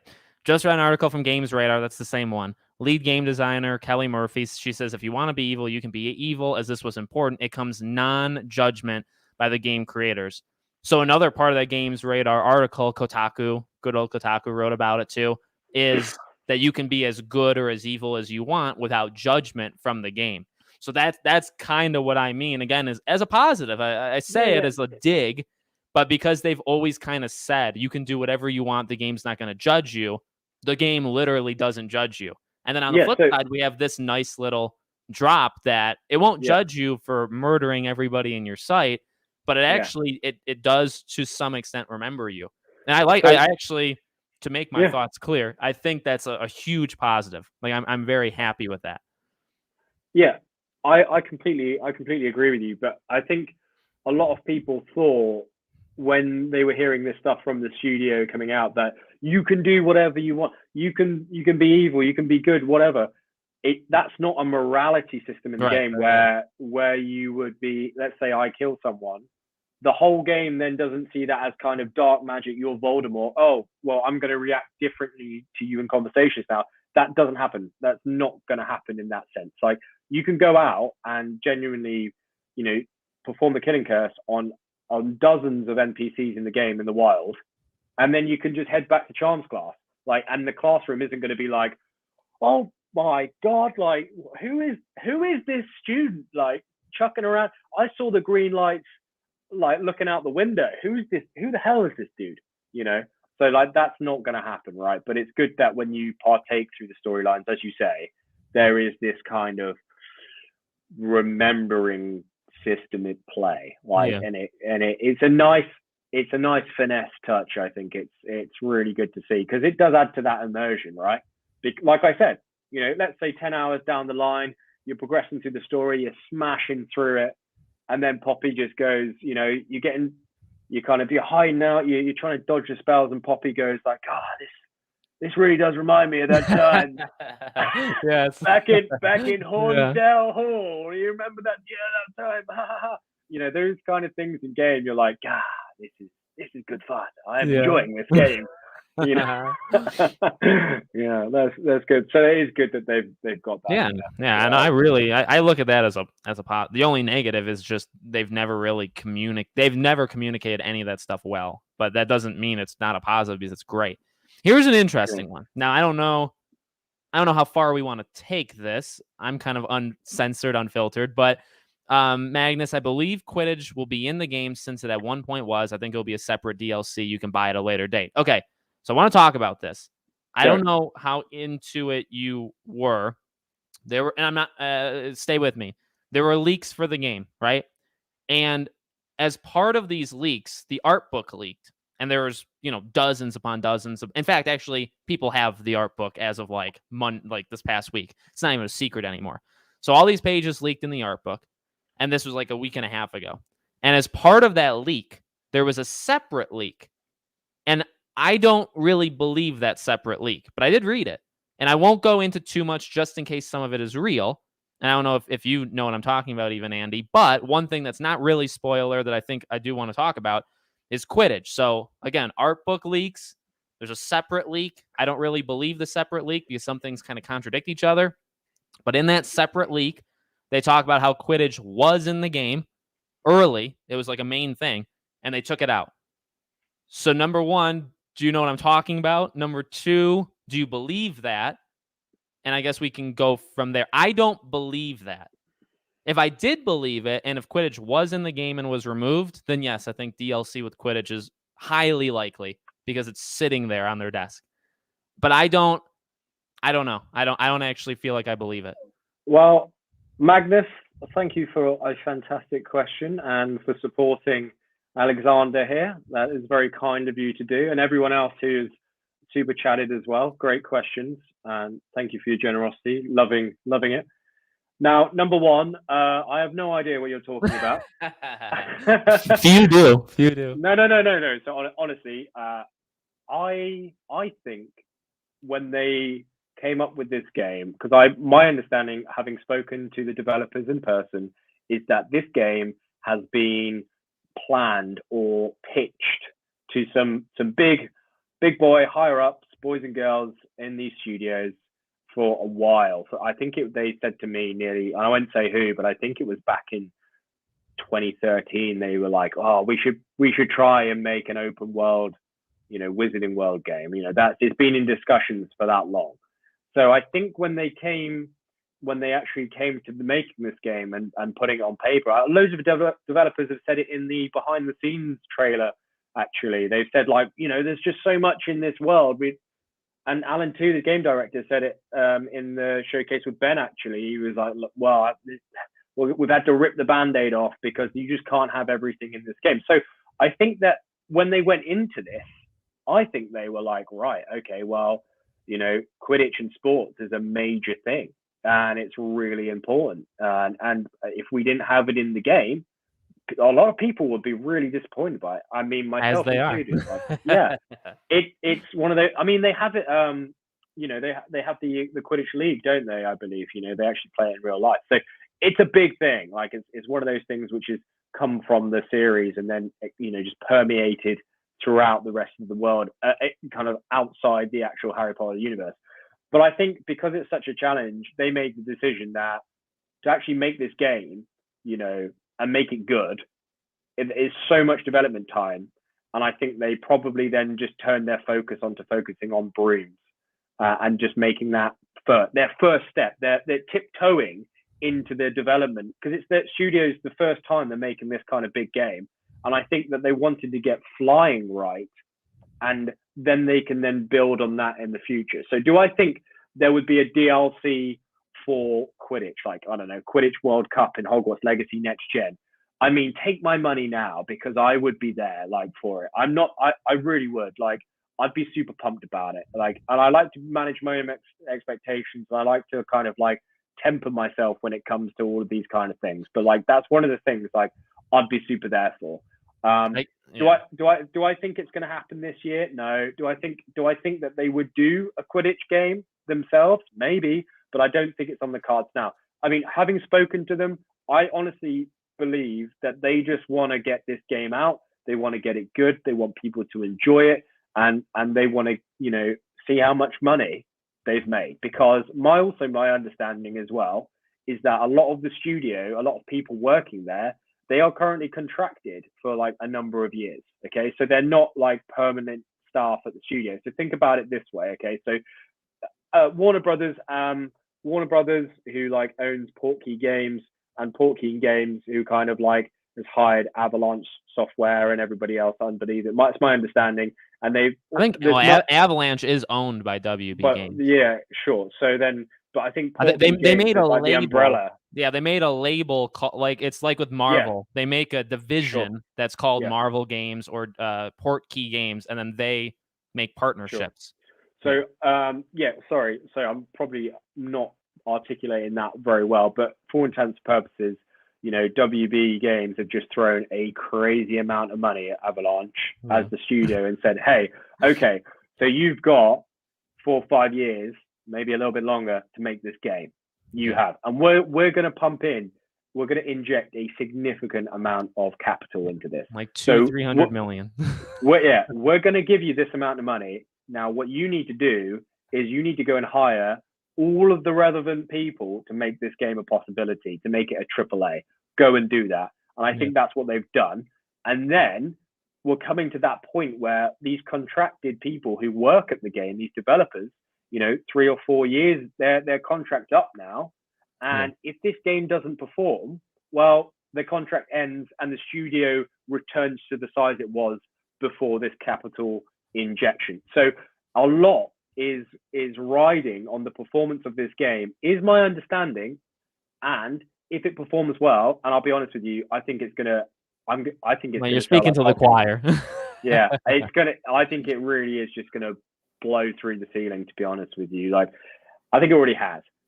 And I think the big wigs at WB are going to be like sitting there with the cigars going, yeah, we did it. Oh, I really like this money. Let's do another one. You've got 5 years go, but in the interim, why don't you just chuck out some of that extra content you cut away over the last couple of years? Why don't you want the team, want you guys head over there, do some of that stuff. Maybe, I don't know, add in a 10-hour story plus Quidditch plus some other stuff you haven't put in there to get that out within the next 24 months.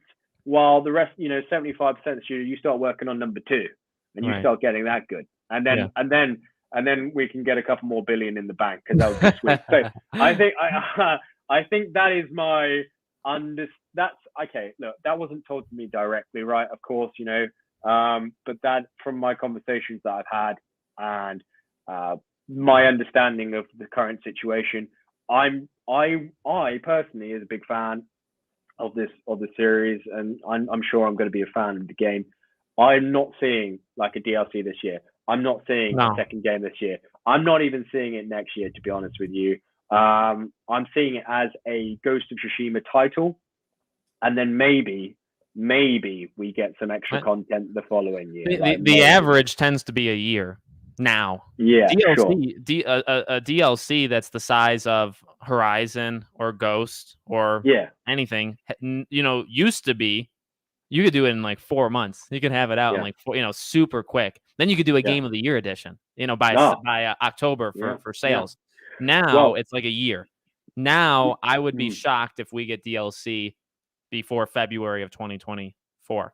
I think exactly the same thing. I think they get all this cash, or they will, and then they'll say, okay, keep everybody and also expand a little. And then, 80% of you make the sequel, 20% of you, craft some sort of small DLC to make even more money off of these fools and go from there. And then I think, but I will also take it one step further that I've said before, Portkey Games under the direction of WB guarantee. And sadly, I thought this would already have been happening, but everybody there seems a little bit slower.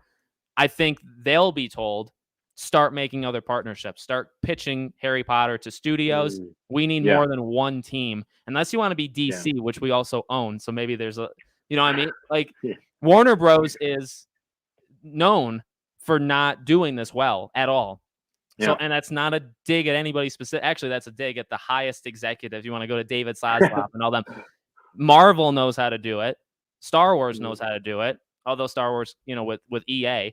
But once you have this success, you pitch the property to, you say, come on in. The best case scenario, okay, I don't know if you guys know, would be Silent Hill.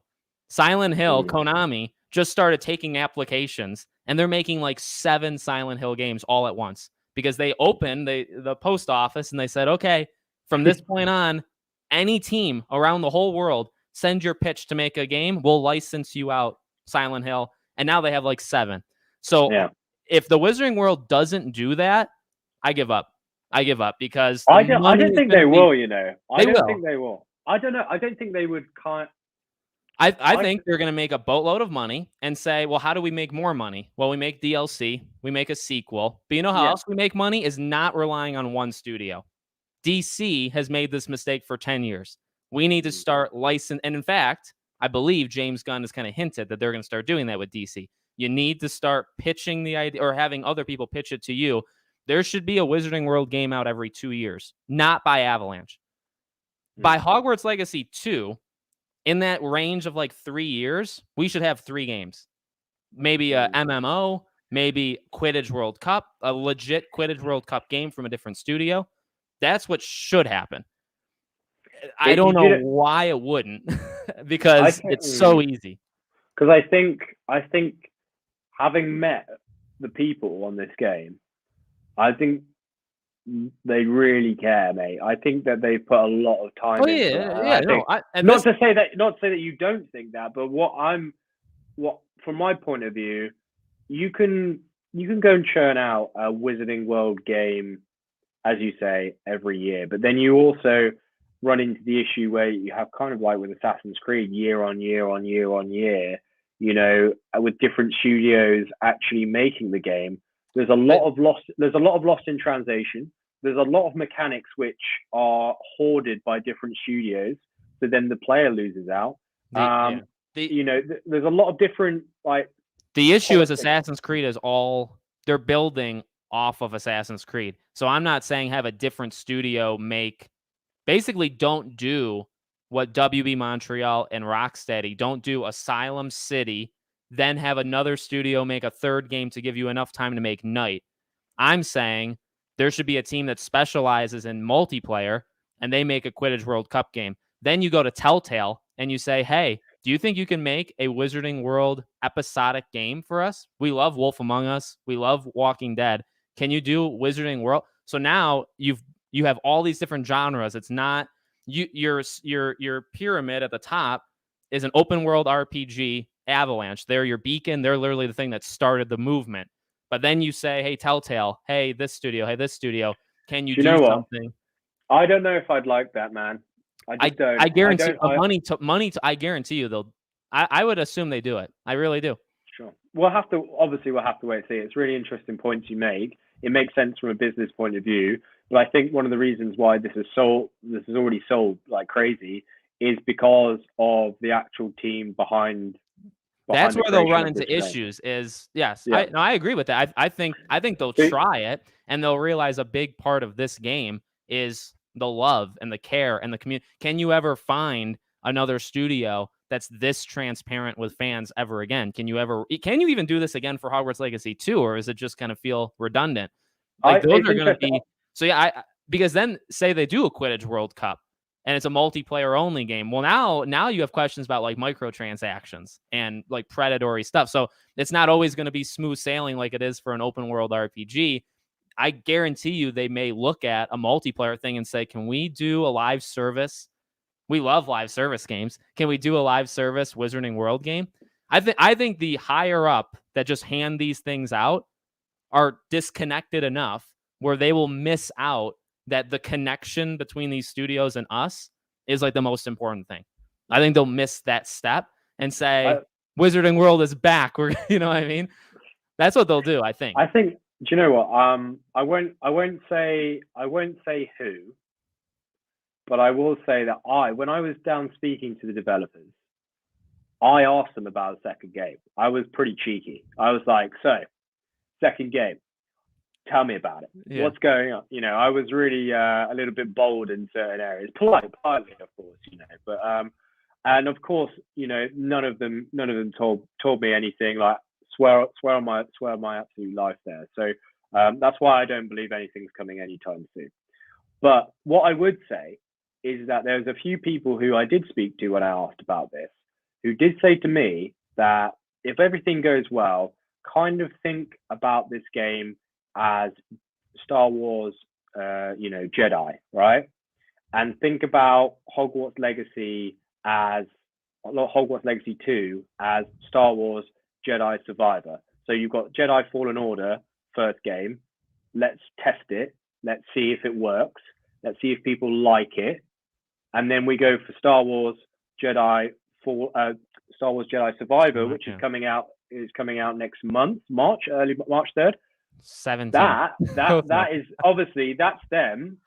We haven't seen much about it, right? Okay, but from all the interviews that I've read and watched and what have you, they're building on the foundation of that first game, and that's what was kind of like said to me. They said hypothetically, if there was to be a green light, then think of it kind of going that way, where everything that you see in this Hogwarts game is built upon. Like, the foundation is strong. The foundation is there. People like the concept. They like the idea. Great. Okay. Well, let's see if we can improve every single one of those systems. Does that scream to you that it's 1 year? Like fifth year, and then the next game would be 6th year? Well, I already think it's 1 year because hearing that this is the foundation we're going to build, that certainly sounds like I just want to be super clear. Don't obviously misquote me there. Like there is crystal clear. I get it, but they also have idea. If it ends on a 5th year, like if the game literally ends and you're leaving school for the 5th year and you'll come back for the 6th, that's the sequel. They have that in their head. Well, I said, what is there potential? Is there potential for kind of other avenues of growth? And they said, of course there is. I mean, and that's why we talked about earlier. Like, there's different avenues in the Wizarding world to they didn't say anything specific. Just like the Jedi reference I'm talking about, you know, it's hypothetical in the sense that, well, if there was to be a second game, you know, I could imagine it being similar to that. But there's nothing that was said to me about the second. Like I said, it's all about waiting for the performance of this game. But let's not beat around the bush here. Like, of course, if it performs well, there will be a second one. Like, I don't think that's in doubt, or there will be more content in some form. And because it's just earned so much money and the team have done such a fantastic job with it. And just back to your point about the other studios, I totally get where you're coming from in terms of having, you know, Avalanche at the top and then, you know, different studios doing different things. I just don't think that would be good for continuity of the actual Hogwarts Legacy game that they've made. I think if they were going to do it properly, I think that what they would have to do is perhaps expand the studio and make sure that the core people and the community team who've done a great job with the community, they're at the helm, and then they are kind of supervising new people coming on board to actually make sure that everything stays within, you know, what would be the right word, you know, painting the wall with the right paint, you know, all for the following games. You haven't got other people with other painters, you know, doing different stuff, and it's not connected. It's a poor analogy, but I'm sure you get my point there. So I think they just want to make it a success, and I think if they're going to make a second game, just from my like chats on the record with them, I think that if it is going to be done, then, you know, it's going to build on what's there and hopefully expand the universe further. But I'm super excited about it. And just to recap on that, like, having spoken to them, I think that they would be, I mean, one person said to me that they would happily work on the franchise for the rest of their life. I mean, I think that just puts in perspective how much they've enjoyed developing this game and making this game. And I think a lot of people who have worked on this game are in exactly the same boat. And you know what? That gets me super hyped and pumped, because if these people are excited to work on this game and want to continue working on this game for whatever sequel comes, you know, that makes me, as a fan, but also as a consumer of games, proper psyched. You know, I'm keen for that. Give me more games which people who are making these games actually want to get into the studio every day and go, I can't wait to make some of this game. Because that's what I want to play. That's what I want to play, and that's the impression. That's where you run into issues, and that's where Star Wars, you know, doing it with EA, you're limiting it to just EA, and then obviously now it's a lot. But you run into everybody's got to play by the lore, and they're all separate. You know, that's why I like the idea of just doing like you run to a studio and you say, hey, we really think a Quidditch World Cup game would be cool. I love I really like my own Telltale idea. If you gave me an episodic story adventure game, you know, from Telltale, that'd be freaking sweet. Just to expand it, because there's no way it's just going to be Hogwarts Legacy, you know, going forward. That basically answers the super chat that I didn't see until now.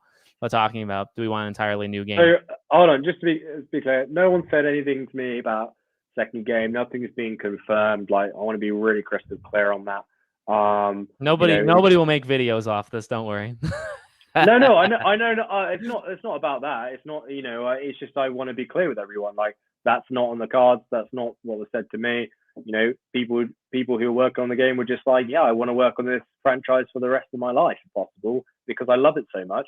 And if the opportunity arrives, sign me up for it. And I love the sound of that. That makes sense to me.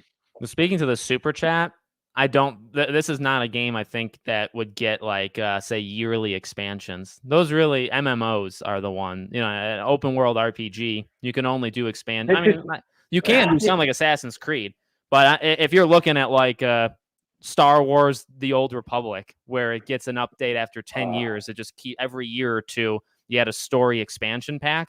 That is not going to happen in this game. Do you know what, dude? Like, I remember speaking on the previous stream that you organized with everybody about this. Actually, I think it was with James, Retro, and Ben. I think I love single player games. So, you know, in my life, you know, I just don't have time to sit down and play multiplayer games anymore. I really don't. And even with single player games, some of them go over hundreds of hours. It's like, you know, it's tough. But that's why I love single player games, because I can just crack on. And if I play any other multiplayer game, I'm not going to get absolutely murked by a 15-year-old who's been playing 18 hours a day and makes me feel stupid. So I love single player games. But that said, I think this game would be perfect for co-op. I really do. I think it would be so good, so much fun. So let's say we're on stream right now, and there's some great people in the chat here. I would love to run a dungeon with our characters, and we take on one of the bosses. We take on an Animagus boss, at Horntail Hall, whatever, or we go storming around and exploring together. Assassin's Creed Unity, Brotherhood, they did it really well. Unity with the multiplayer. There's 4 of you. You can run around. You can assassinate each other, or you can work as a team to infiltrate the base, get the chest, get the loot. Everybody gets XP. Everybody has a good time. Everybody's enjoying themselves on the game. I just think this game, everyone at Hogwarts, and that's what it's based on community, and everyone going to school together and growing up and all that kind of stuff. But I think this game really lends itself to that mechanic of playing in a co-op environment in the dungeons. It was brought up co-op for a sequel. That's this kind. That's Hogwarts Legacy too, Andy. Todd.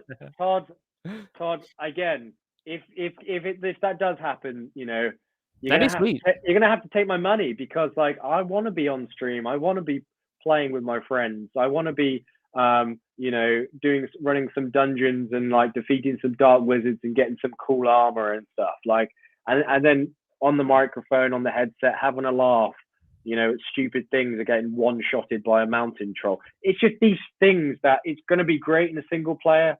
I'm all for single player. I make videos on single player games, love it, fine. But if there is an option for co-op, yes, I'm there. I'm there for it. I really hope that they do that. I really do.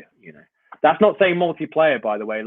We would Lord of the Rings Online or World of Warcraft or any MMORPG where you're running around in the world Knights of the Old Republic, whatever.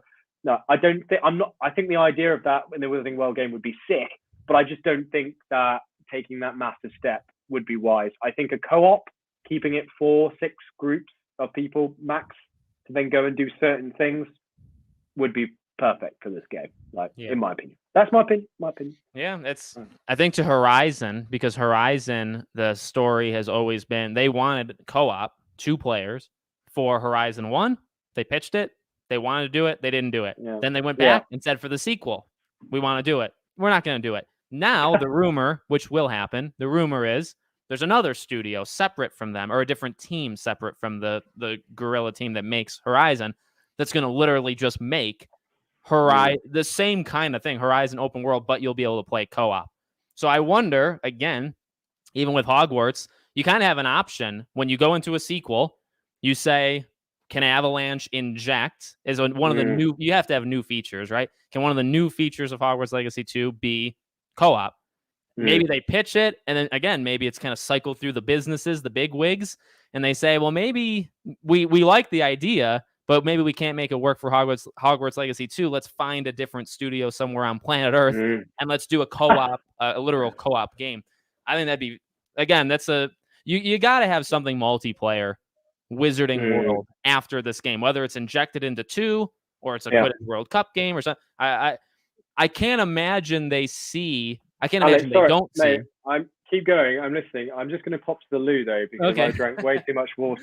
Sorry everyone. I am listening. Go ahead, carry on. Okay, I can't imagine they see well, like Andy was saying, it's a community. The community has been so incredible, and again, I do think to some degree they see it. So I can't imagine they don't say, "Man, if only we could get this community to work together." Would they pay for again, whether it's a feature for Hogwarts Legacy 2 or a separate game? Would they pay for co-op? Would they pay to be able to play with each other? And I think you can make an entirely other game like that. I don't think you have to do it in Hogwarts Legacy 2. DJ Steph, I'll get to you. We'll ask Andy when he comes back. He did talk about it earlier. It sounded like, I'm a big haptic feedback guy. It sounded like Andy really, really liked it. The haptic feedback. Not too specific, although one of the things he mentioned was the changing of colors on the DualSense. If they had something like, I mean, Astro's Playroom is like the best game, right, for DualSense, period. There's no game that does it better. If they could do something where, I love it, if you're doing a spell, right, so you're pressing on R2 and like it had tension to it. So, I mean, it's such a simple sounding thing, right? You hit the spell and you have to like really pull it in order to like pull it off. I'd absolutely love that. I think you could do other things with like brooms or flying and stuff. Um, I love it when any team takes advantage of it. Andy, talk about haptic feedback. I told you I'm not the only one. Oh, wait, you're muted. I don't know. Can you hear me now? Yep. Okay. Sorry, everyone. Nature calls. I've been smashing back too many Coca-Cola Zeros. Okay, so haptic feedback, DJ. I thought it was really good. It was, for me, it was good because I didn't realize that it was happening in many respects, if that kind of makes sense. So I'm playing the game and let's say I'm repairing the bridge and I can feel the bridge being repaired in my hand. Ah, yes. So I feel it like shaking, and I'm like, this is really cool because I'm watching this awesome animation, but then I'm feeling it, but then I didn't realize I'm feeling it. But then I'm then look down and like, nice, good work. Yeah. That's pretty sick. And then the same with kind of like combat. I felt like, if I actually got hit by a spell or I didn't deflect in time or I didn't dodge in time and then I got hit, I'd feel like the controller like give me a kind of, I wouldn't say nudge, but you get that feedback and it's like, oh, well done, idiot. Yeah. You didn't dodge. Love Okay, it. so you're kind of getting that feedback with that. So, yeah, I thought it was good. I thought it was solid, and I want to play more to get more of a feeling of it to perhaps give you a bit more of a fair review. But the times that I played and the scenes that I played through, it felt really nice. One thing stands out to me is the broom flight, feeling that turn, and then when you dive or speed up, you can kind of feel those slight haptic feedback in terms of small light vibrations responding to how you turn in game, which I felt was pretty really nice. That's still pretty rare. Like it still doesn't I wish more studios would do it, because it's so cool when you can build that in. Absolutely. Oh, there he is, mate. Great content. Keep it up, by the way. Absolutely smashing it at the moment. I had your stream on the Aura Division. If nobody has checked out his channel, you must make sure you do. I was just in your stream, mate, watching you go and chinwag through some of the reels the other day. I kind of had it on while I was doing stuff, but just keep it up, man. What do you say? I miss couch co-op. It will be a missed opportunity if they don't go through with it, dude. As Alex said earlier, you're preaching to the choir. I am with you on that. I think a co-op would just be a perfect addition to this game. I just think, as we've discussed earlier on in our stream here, I think that they just want to get a good game out there first. Get a good game, get some feedback, build on it. Like the Star Wars example I used. Build on that and make a better second one. I think that's the plan. Elwyn, also, I'm loving the Slytherin hype. I'm not sure if any of you have noticed in the stream, but this is a green jumper. I got a bit of feedback recently, being the only kind of person making videos and in these streams and not wearing the house colors. Well, I've made the effort this evening, so I hope you appreciate it. Also, on that, I just want to say I ran a poll on the YouTube community tab recently, and I asked the question. There's actually NCal, credit to him, is a great question from the Discord. I've seen him in the chat earlier on tonight. I'm not sure if he's still here, but he is. Great question. He asked for me to ask people and say, hey, what house are you going to be playing in your first playthrough of the game? I think it's a great question. And I think there's over 20,000. Let me have a quick look. I think there's only over 20,000 votes on that right now. And actually, if you're on the chat and listening, tell me what you think. 20,000 votes. Don't go on my channel community tab. Tell me just like one word, like Gryffindor, Slytherin, Ravenclaw, Hufflepuff. What do you think people are going to be? What house people are going to be choosing on their first playthrough? Like, I'd be really interested in the chat. Just one word, if you can. Who are most people? Do you think that people? What house are they going to choose? 20,000 people have voted on this, by the way. So I'm really interested to hear your kind of thoughts, Alex. I hope you think Gryffindor is going to be the main one. From this group, I don't know. When I do it on my own, it normally is Gryffindor, I would say. Okay, seen a lot of Slytherins, quite a few Ravenclaws there. Quite a few Ravenclaws, actually. Yeah, okay. Seven's a lot of Slytherins. I think the crazy one, though, is the only one who said Hufflepuff, I think. I honestly, I think Hufflepuff is going to honestly be the least. There's a lot of Raven. I'm surprised, actually. There's a lot of Raven. Okay, right, I'm going to tell you. 20,000 votes. So 34% of that, a third of people are going to be playing as Slytherin. That's number one. Number one, yeah. Second place, who do you think, Al? Who do you think? What house in second place? Slytherin first? Yeah, so we've got Gryffindor, Ravenclaw, and Hufflepuff left. Who do you think is second? I would still say Gryffindor. No, mate. It's Ravenclaw. So we've got Ravenclaws coming in at 27%, nearly a third as well. So Slytherin and Ravenclaw are taking up nearly 60% of the lion's share of the vote. Yeah.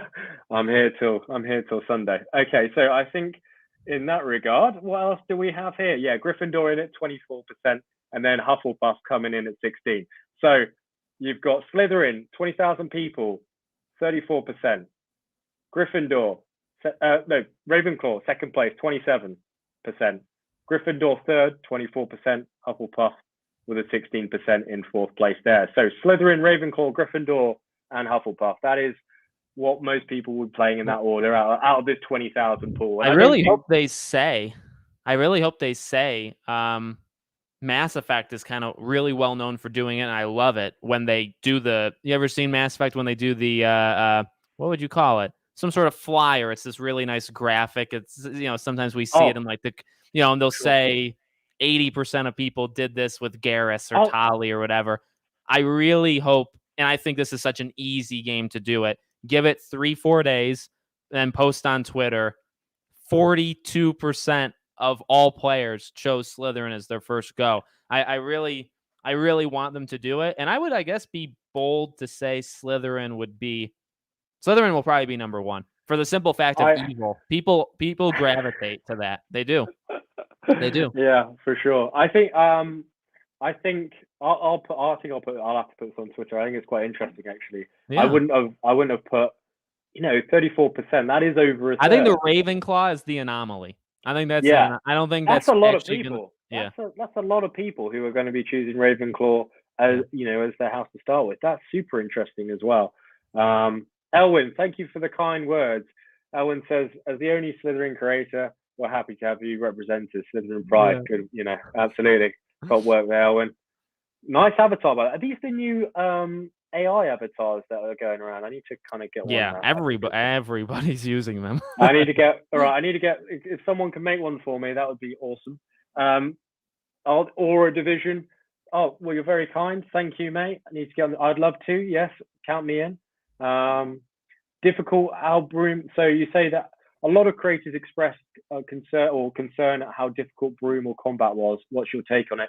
Spoke about this real earlier, mate, but just as you popped in, briefly recap. For me, I felt that the combat was really challenging. It had a lot of depth. There's a lot of things going on. I really like it. I think there's going to be the option there to make a lot of builds out of it. So we haven't even discussed stealth yet, Alex. I think we should talk about that next, man. And I felt like I was, my brain was trying to operate at a quite high level. Like I was I'm sweating like, okay. I got to deflect this. Like I'm running low on my health. So I've got to throw out my cabbages. I've got to throw out my tentacular. So there's a lot of variety there, which I really enjoyed, and I think you'll enjoy it as well. As for the broom flight, initially I sucked at it, and I think it was because it was inverted, the controls. I'm not sure if that's standard. It might just be me. The last time I think I played flying, was probably in Call of Duty actually, with the helicopter or Battlefield. So like kind of those controls for the flight are terrible, by the way. So maybe I'm not giving it a fair look in when it comes to flying the combat. I just thought it was great. I loved it after I got the hang of it, but it does require a little bit of muscle memory at the start. One of my videos on a recap I recently did, you know, I there was a couple of minutes of me just flying into hedges and bushes and and I was looking at the developer Andrew. I was like, bro, what is this? Like, what am I doing wrong? I suck. What is going on? So you kind of like, once you get up in the air though, you kind of get a better feel for it. But all in all, positives, both positives, man. Both positives for me. Really enjoyed it. And I'm looking forward to hearing your opinion on the stream when you get around to playing it, man. I think it'd be good to see what you think. Yeah. But Pedder asks, can you cast spells whilst flying? No, you can't, mate. So flying really is just a flying mechanic. So you do have is a speed boost or a meter in the bottom right hand corner. So if you go too high up in the air, that meter it kind of depletes. But the closer that you fly to the ground, the meter's fully maxed out, which means you hit that optimum speed, the max speed you can go on your broom. So the closer you are, the more speed you're going to get. If you start heading up into the air, that doesn't mean that you stop. It just means that you know, the higher you go, the slower you go. But what you can do is you go into Hogsmeade, you complete a quest, and then what you can do after completing that quest is spend money in the broom dude shop. I can't remember what it's called. And then you can upgrade your broom. You can also purchase different cosmetics for your broom, so you can change the look of your broom as well. I didn't see that directly in action, but I do know that from what Mackenzie Toner, one of the devs, said, who I met in person, by the way, and she is awesome. She's really nice, super knowledgeable as well. So Alexander, what do you think of stealth, man? Talk to us about it. Tell us what your opinions are. Looked like a lot of fun. I can't act like I'm too excited because I normally suck at stealth. So I'll plan for stealth and then I'll succeed a little bit and then it'll all go wrong and then I have to be aggressive. Very few games I've been able. I think Plague Tale Requiem, there's a couple really cool areas where I would sit there because I fidget literally all the time. You can see my chair going back and forth. So I think I have a real problem with just sitting there and kind of like planning it all out. I'd like to just kind of go on the fly, and if I get spotted, I get spotted. But no, it looked really it looked fun. It looked like stealth taking down people is going to be like a real joy to do, and not, you know, them falling, you know, stiff and then rolling off a cliff. I think James did that by accident. You know, the guy fell and he was on the edge of the cliff, so he just fell over. They're actually placed there like for that to happen. So no, you know, it's quite cool game design. Obviously they've done that on purpose, right? So it's like any kind of stealth kind of game, and there's like a NPC on the fence, you know, just kind of chilling out. It's like, well, I'm safe and sound here. The game's like, do it, you know. Do it. Anyway, do it. So I'm excited for it. I just don't know how often I will. It depends on the level design, I suppose. Like if the level is, I'm sure there will be some levels that are more built for it. Well, I assume you can. I believe they've even said. I mean, you would be able to do it kind of in any level. You would probably be able to take like a pacifist kind of route. You know, it's a really interesting mechanic actually, because I didn't find it very restrictive. What I mean by that is you can stealth whenever you want, really. Yeah. Like there isn't like certain areas where you go into and it says like, no, you can't use the disillusionment charm here. You've got to play this way. Like, you know, you go into any area. This is just what I found playing through that mission, where I was like, okay, stealth, sweet, and then I'm out of stealth. But I did ask Andrew about that, because obviously, you know, playing Assassin's Creed games, stealth is quite important. Yeah, it's a shame. It's a shame we didn't get it in Valhalla, but you know, my Valhalla homies will get that joke anyway. But I think that with stealth, and what he said is you can only use one spell, and that is the Petrificus Totalis spell takedown, which basically is like a backstab or just a knockout punch, right?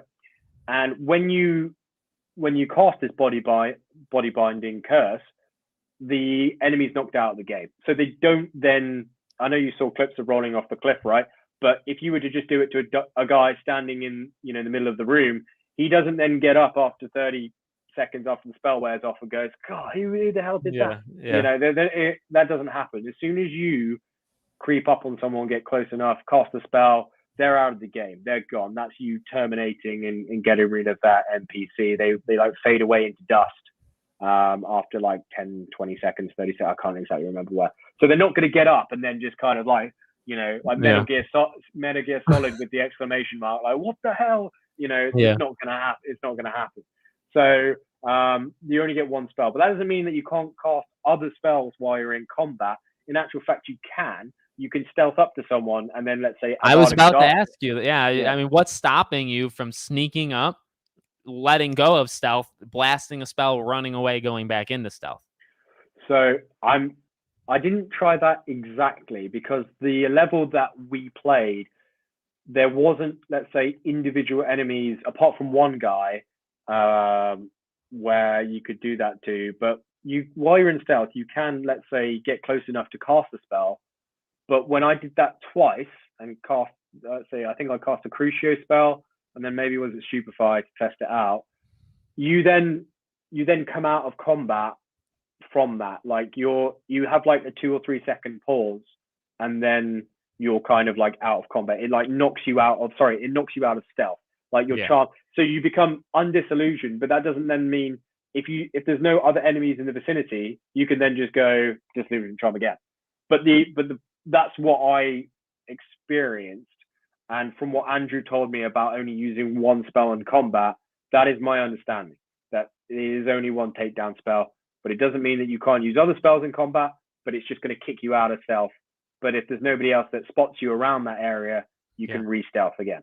So you could technically stealth kill Avada Kedavra, I think, but then you'd have to do it away from you can't do it in a group. It'd have to be very secluded and do it and then run away, reset the game. The game will understand, and then then you do it again. Yeah, exactly. And then everyone starts patrolling, like, oh well, yeah, Jim's gone, but that's okay. Back to the normal patrolling rotations. I'm sure everything will be fine.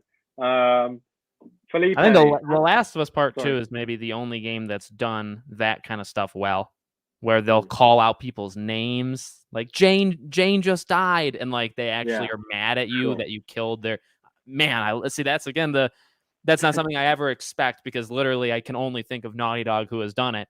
But if you can like pluck some of which I mean, we know that they've taken some of these other studios for not the lore part of Hogwarts. Everything else has to have some sort of inspiration.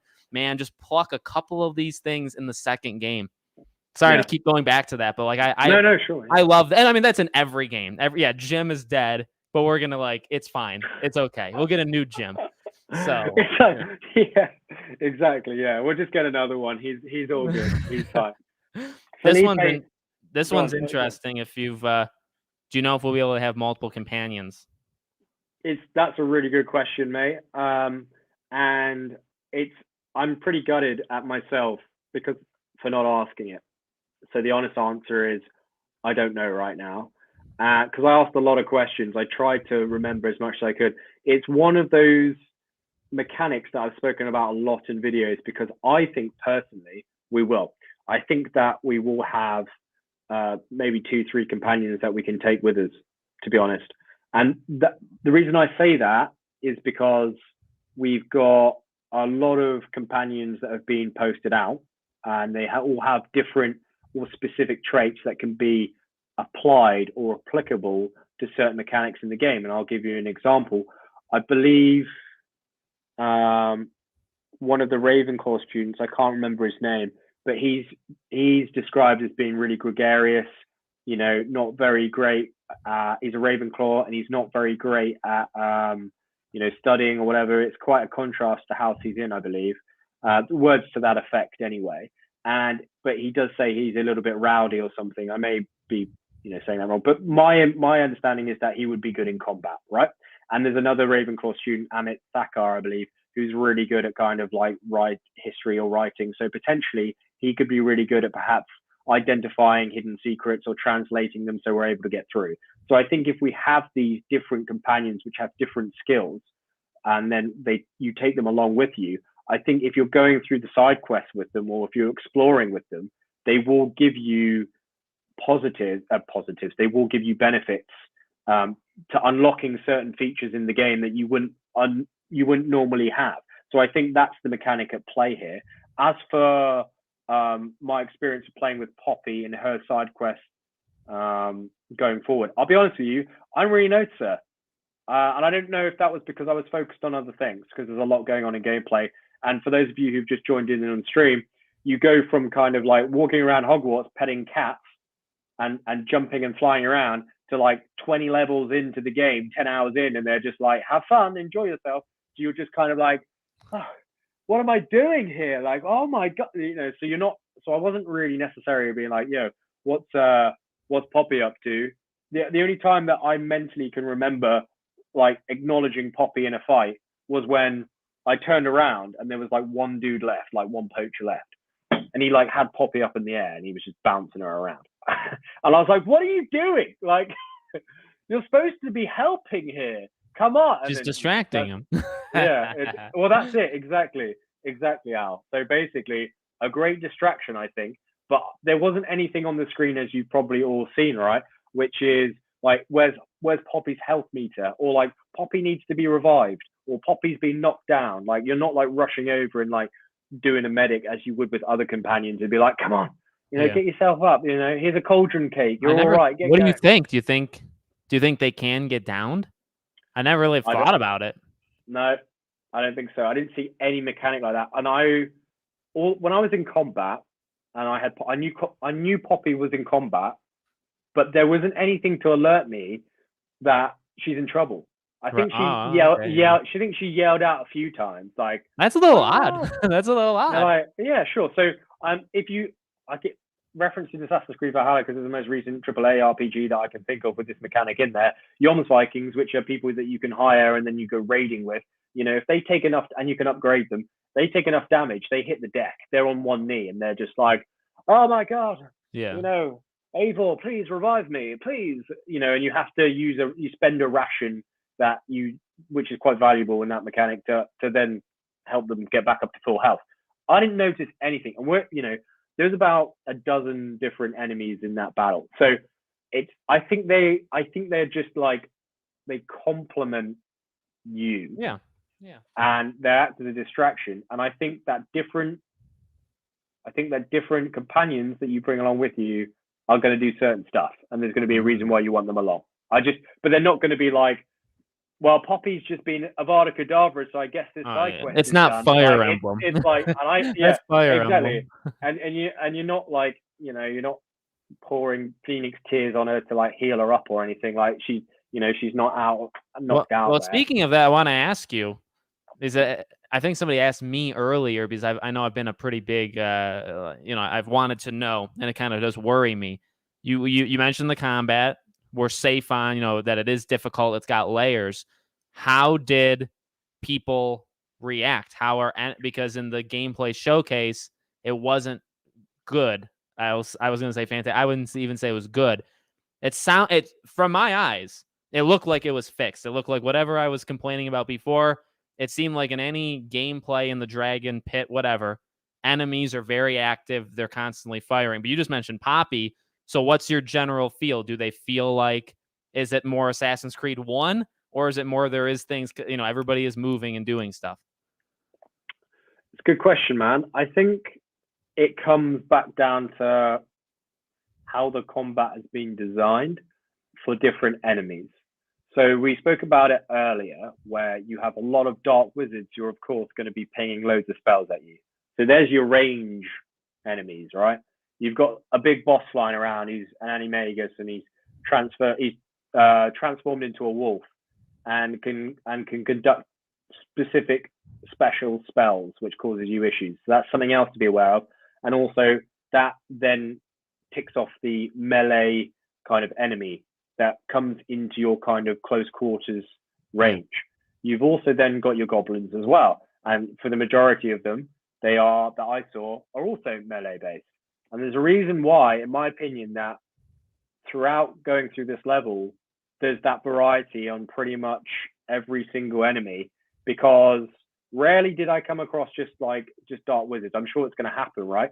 But what was shown to us is that range and melee blend of characters, which means that I'm not playing Assassin's Creed 1 and I'm standing there like this, getting ready to dodge and go, you're dead. You know, it's not that over and over again. And you throw all of these other spells into it, like the parry and the unblockable spells, you are forced to move around. And because you're forced to move around and be mobile and be quite fluid with your gameplay, you perhaps notice less the enemies being as static as they are, if that makes sense. It's easy to sit here and objectively look at some of these enemies, right? And see that they're just standing there for 20 seconds, just going ping, ping, ping. And that very may well be the case. But I didn't feel like that was happening, because I was having to dodge goblins who were charging me, dodge wolves, and dodge spells. And also try and take their shields down. So there's just this checklist of different things that you yourself are focusing on, because there's such a variety of different enemies that it kind of forces you to mix up your gameplay, so it doesn't feel like you're just stationary going bing, bing, bing. And then if you combine that with the actual, I wouldn't say auto lock system, you can lock, but you can't. What I found in my experience, you can't just auto lock and then just go, oh, I've killed you, next, and your character just really kind of methodically and robotically just pounces back and forth between different enemies. You have to be really fluid, because some of your spells will miss if you're not aiming directly at them, or if you slightly turn your joystick to the left where you're facing, the actual target will drop off. So you'll fire a spell. You can just fire a spell. You can fire like Stupefy. Like, you can waste your cooldown of your spell and it can completely miss. So you have to be quite specific on where you're going or where you're aiming, if that makes sense. And then you throw in the rolls and the sprints and the jumps, and then your targeting system, it becomes a little bit disjointed in a good way. So you have to think about it. So even if some of the AI is a bit stupid, I'm not expecting like miracle AI like we spoke about Red Dead or something, you know what I mean? I'm not expecting like something which is just otherworldly. But for me, I felt it was enjoyable. I tried to be as unbiased and objective as I possibly could.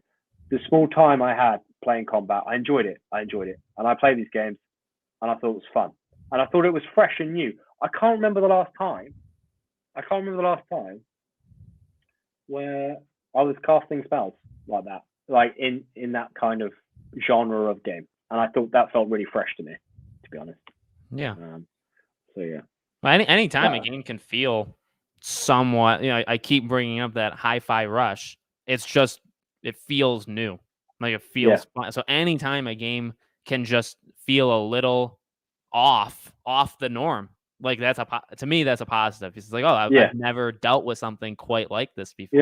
Yeah. That's kind of the dream, Yeah. I think that's one of the things, right, that the game's got going for it. Its IP. It's officially licensed. You are casting spells from a wand, and that some of them are really cool spells. That is unique, because there hasn't been, that I can remember, another game that has done that. Yeah. And even if there was, they'd be sued like crazy by Warner Bros. Anyway. So like an actual AAA game like this. So I think for me, I have to kind of remind myself in many respects that it feels cool and new and fresh, because it is.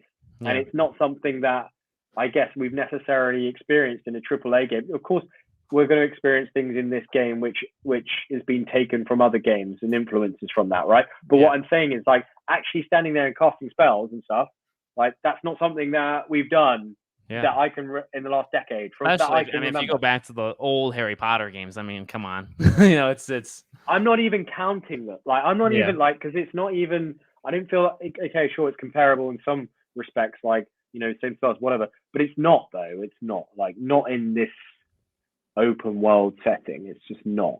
And that's why, for me, like, I came away. Honestly, And if you're watching this right now, I genuinely mean, I literally left the PS5 there, and I was like, I just want to sit on this game for like 18 hours. Like seriously, honestly, I just want to like. I can't remember. Like I think when was the last? Like it must have been an Assassin's Creed game. No, Ghost of Tsushima. I did. I don't know if anyone else is like this in the chat. You have to tell me if you are.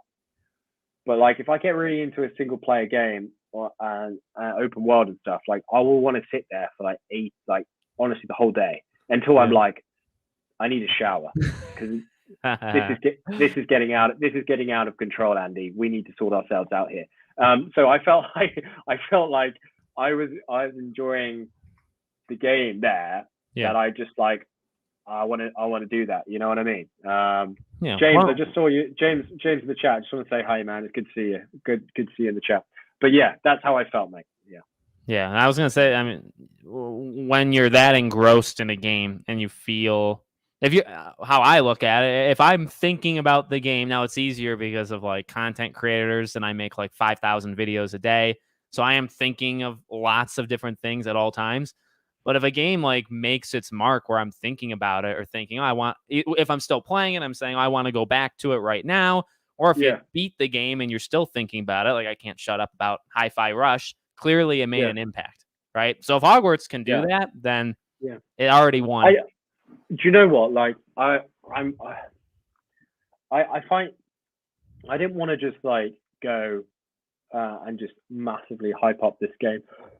I've thought about it because it is a game that I've kind of wanted for a long time. So in many respects, there's a lot of like bias there, isn't there? Right. But I think when I like look at it from I try to be as objective as possible about it. And I think of it from a point of view where it was just enjoyable. There's not like, for me, I've always been politely critical of the facial animations. That throws me out of the immersion personally. I know some people who are like, nah, it's fine. Like the voices are cool. Like the animations visually on the face are fine for me. And that's great. Like no issue. If it's cool for you, then that's sick. But for me, there's times where I'm like, oh, that didn't feel right, which means it throws me out of animation, throws me out of immersion a little bit. That enough that I'm consciously thinking about it. So like, don't get me wrong, you're not going to have everything in this game which is going to be perfect, right? And I understand that, and that's fine. But with all of those things, the positives for me significantly outweigh the negatives. Like, and having been lucky enough to be invited by the team to play it, like, and play some of the stuff which hasn't been shown, I'm like, I want to play it now. Like, and I want everyone listening to this stream like to play it now and see what they think. Because there's going to be people who play it like, oh, it's not for me, and that's fair enough. But I do think I think it's going to be fun, mate, and that's why we play games, right? That's why we're here talking about games, because we enjoy them, and it's fun, and I found it fun.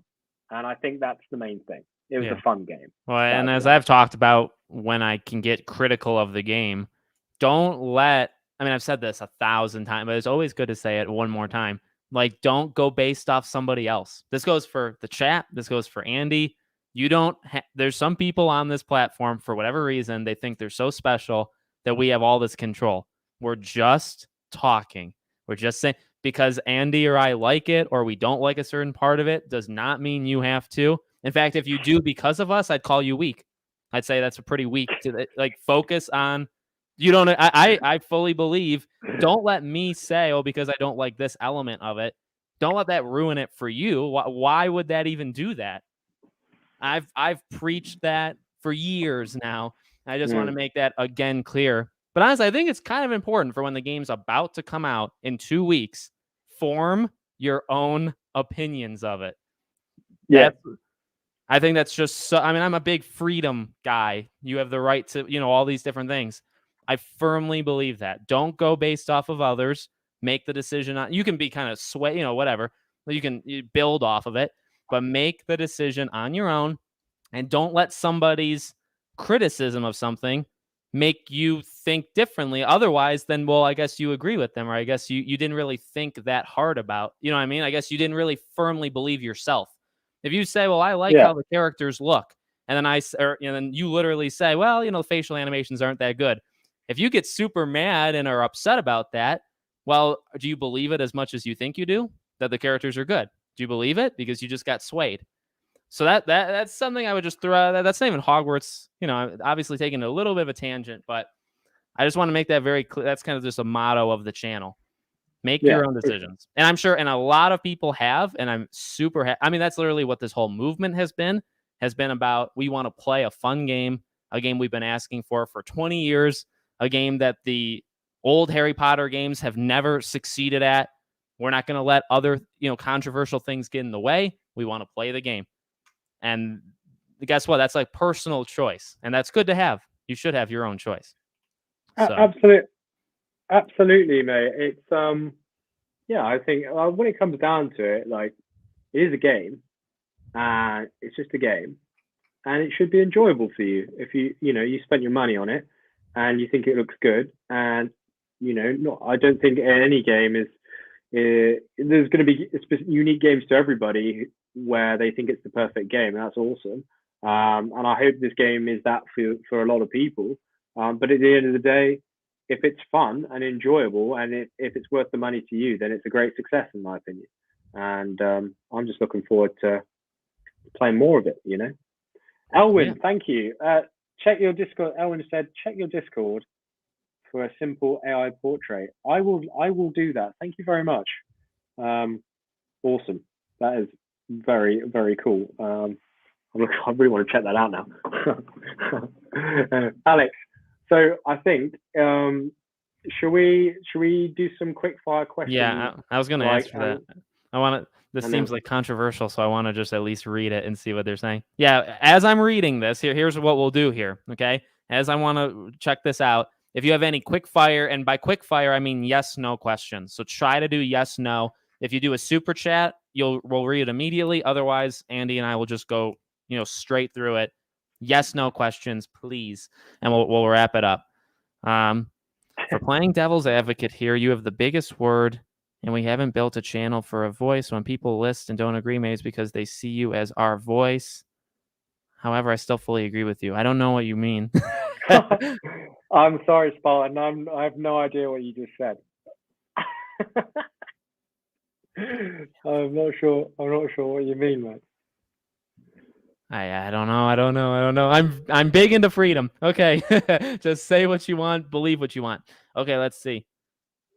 Alex, while we're getting questions in, can I just say that the fresh shave that you've decided to put on for all of us this evening looks terrific.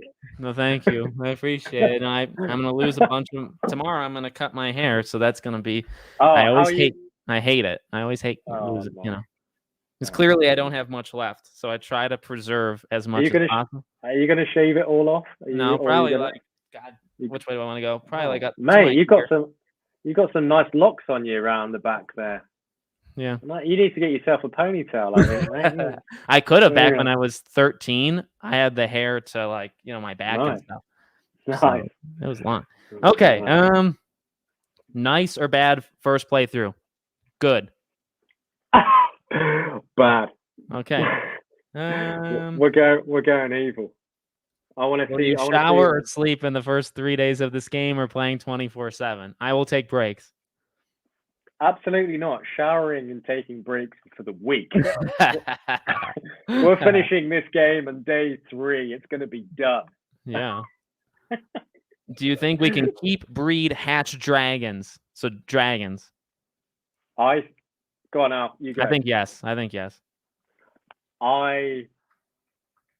I don't think we'll be able to breed or hatch dragons. I think they'll be in the room of requirement, like an end game thing. Like they're like the legendary mount kind of thing. Yes. I think it will be a mount. I think it will be. Or maybe, actually, I know it's yes and no, but that's got me thinking, perhaps you do get an egg of some kind. And it's kind of like Game of Thrones, right? And, you have to play so much game time until it's kind of hatched. And if you do, you get the legendary mount. I think that would be super cool. But who knows? Yeah. Will PlayStation exclusive be available on other platforms in the future? Yes, it's a 1-year exclusive. 1 year. 1 whole year. I reckon to kill animals. What is the matter with you? Yes? Yes. I think we have because to. There's I saw rams, sheep. There's a Yeah. Highland cow in the game from Scotland. There's obviously spiders and stuff. Yeah, I reckon you'll be able to stun them and kill them. Like you have been able to do that in other RPG games recently, anyway. Actually, so yeah, I think it will just be one hit. You know, it'll be like one spell, and then they'll just be like, and I'll be like, you know, Can we wear dark arts robes throughout the entire game? Yeah, I think so. Actually, on that, very fast, I just quickly talk about the transmog option because it's something that I saw very quickly. Because they mention it. If you don't know what a transmog is, it basically means that you can change the look of, you know, what you're wearing. So let's say, for example, under this wonderful green Slytherin-centric jumper that I'm wearing, take this as my robes, right? Let's say I've got legendary armor underneath this, but I've decided to wear what looks like this instead. So you can just mask your different, or you can wear whatever you want stat wise, but then just put a robe that you like over the top. It's really easy. You just go into the gear menu, you click on the item like scarf, robe, gloves. I can't remember. But then you click on it and then just go change appearance, and it's done. It looks so you can switch it around to however you want to look. I think I don't remember reading this super chat. Let's do this because I don't remember doing it. Do you know anything about accessibility features? I'm disabled and find it hard to move player and camera. I didn't go into the settings menu, but I read an article on Portkey Games website about accessibility features, Magnus. I'm not sure if anybody in the chat could maybe find that for you. I think it's Portkey Games FAQ accessibility features. I think they have like a full list out of what's going to be in there in terms of like colors and stuff like that. But I wasn't allowed to go in the settings, mate. I really wanted to go in the settings. I really wanted to go through every single thing of it because I wouldn't say I'm pedantic, but I really would like. I want to see what cool stuff's in there. Like for Spoken, a recent game, you can Nika in the chat. She played early access actually. She found this tooltip in the settings, which allows you to auto complete all of the lock picking and also auto loot everything. So it's really important. Yeah. So if you turn that on, you'll just run around and auto loot stuff. So there's things in like that in the game, in the settings that I want to look at because they do really help long term. But yeah, I hope they've got stuff like that in the settings, but I just don't know. Black Lake or Quidditch DLC first? Black Lake, but I don't think either, to be honest. No. I don't think either. I think I would say Quidditch before Black Lake, though. If anything. Man. Do we think we'll meet an 11-year-old Dumbledore? No. Brian, great question, mate, because I've kind of ummed and ahed about this over the last year, to be honest. As soon as that State of Play trailer last year, where it came out, that 1890 on the Daily Prophet, I think there will be. I think it will come up in dialogue like Dumbledore. I don't think we'll see him in game, but I think there'll be like reference to the Dumbledores of some sort, you know, because didn't Dumbledore's dad, go to Azkaban because of it was like a big drama in the Wizarding world, like where he tortured some Muggles, but he didn't. But he went. So that would have been a big hoo-ha back then, potentially. So maybe we get a nod like, oh, did you hear about thingy? I can't remember his name. But did you hear about Dumbledore? Or maybe, or something like that. I think that would be a cool little Easter egg in game. Do you see my earlier comment on plans of a pre-launch live stream? I'll be doing live streams, but I'm not promising nor I think I'll actively tell you there's no way we're getting the 10 band back together before the game comes out. Maybe after, but I'm not going to promise anything. So I'm a streaming noob right now, so I would love to, and I really enjoy coming on Alex's and all the other guys' streams. And it's something that I'm definitely doing this year, but I just don't think I've got all the gear ready in time. But I would love to stream it hopefully in the coming months. Second playthrough house. Slytherin. It's gonna have to be. I think it'll have to be Gryffindor for me because then I could get the two contrasting houses. You know, Gryffindor, Slytherin, that old kind of like rivalry, and I'll be really interested to see the significant difference between like dialogue and perhaps side quests. So Slytherin first, then Gryffindor for me. Yeah. There's too many questions. First house, I think we already said. I'm Gryffindor. Slytherin. Slytherin. Do you know anyone local to yourselves that are going to play the game? I don't go outside.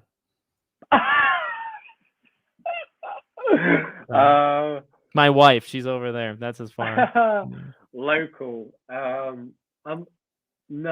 not. It sounds weird to say London and stuff. Like, I know a few of my friends are going to play and stuff, but like, it is a single player game, isn't it? Really, so it's not like you can sit around, and that regard. That's why I wish it was co-op, because if it was, you'd get on the beers and like go and do some dungeon runs. Anyway, yeah. Are you doing a playthrough for each house? Depending on my time, yes. Yeah, I think it depends on the time, because Alex, I'm sure you're the same. Like, you want to make really good videos and helpful videos for people, and then there's everything that comes after Hogwarts. So I think exactly. I think I don't know if any of you in the chat who have made videos before or anything, but like it's it's a lot of work. So I think playing the game and then just making videos is probably going to take up like a lot of time. So yeah. Could you switch around Hogwarts and Forbidden Forest at night been confirmed?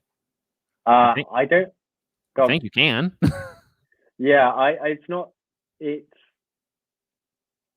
been like directly shown or confirmed, but I say yes. Yeah. It wasn't shown to me, but yes. Can you fail classes? No.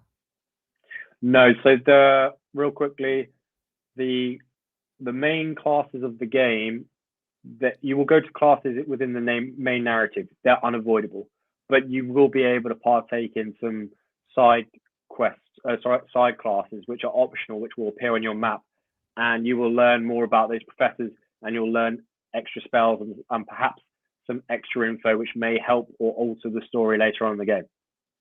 But those are optional. Can I race against the companion? Well, there's broom races, so I wonder, maybe. Must be. Maybe that's what Retro was talking about earlier, about the mini game. Oh, yeah.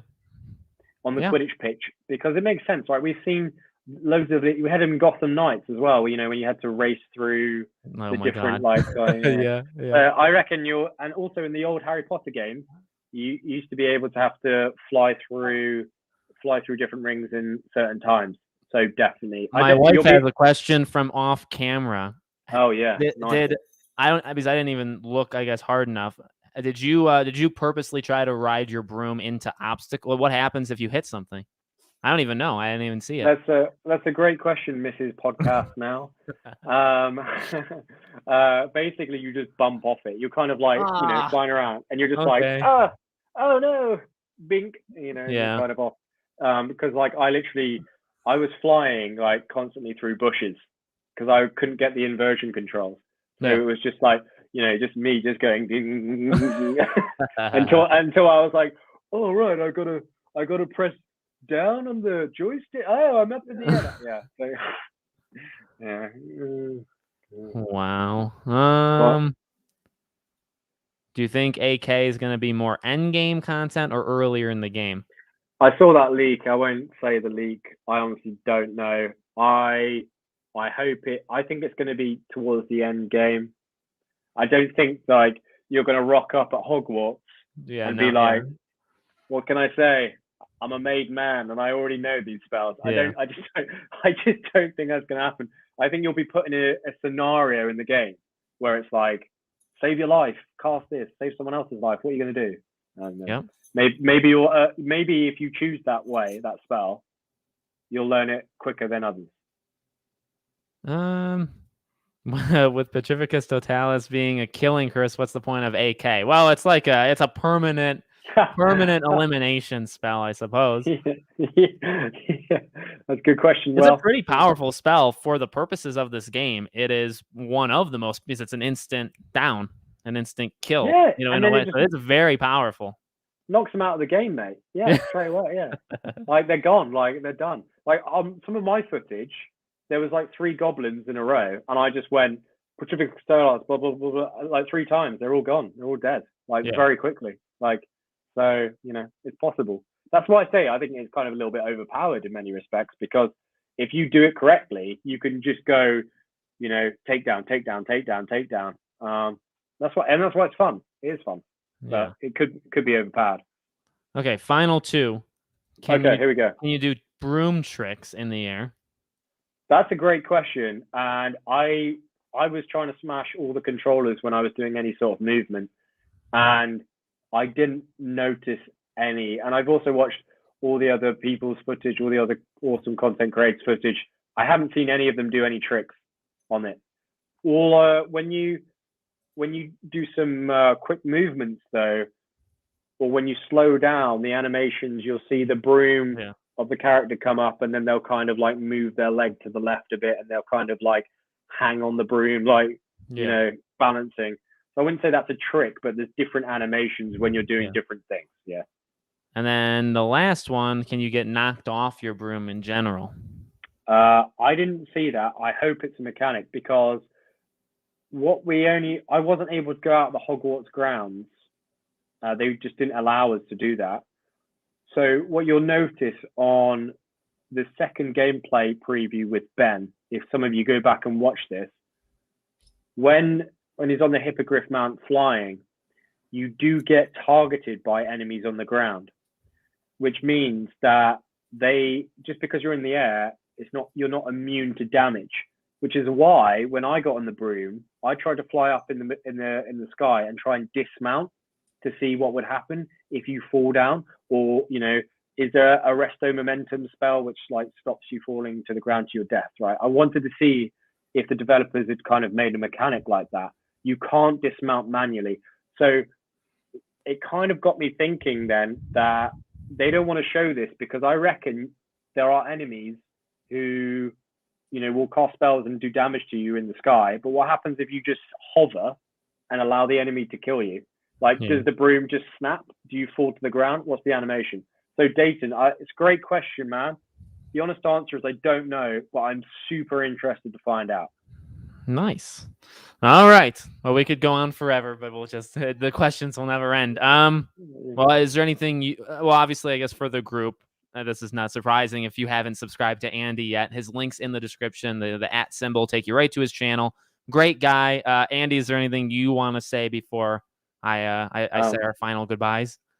Sure. I just want to say, everyone who's kind of like on the stream right now, still chilling out, hanging out with us, thanks for stopping by. For those of you who have asked some awesome questions, thanks for asking questions. It's super fun for Alex and I to just kind of like jump on here, spitball, and like get involved with you guys. It's why we make videos, because like we love it. It's great, and it's been super fun. Like, it's been great fun sharing some of my thoughts and experiences like playing the game, and I really can't wait for you guys to play it, because I'm interested to hear what you guys think of it. I think that's all part of it, isn't it? I may like it, you may not, but hey, it's great conversations. But I also want to thank Alex, mate. Thanks so much for, like, again, dude, for those of you who don't know, like, he's the one reaching out, like, hey, let's get a date in the diary, let's organize, let's talk about some stuff. And it's really down to him and his hard work behind the scenes, like, making all these things happen with everybody else who's kind of like getting early access and stuff. So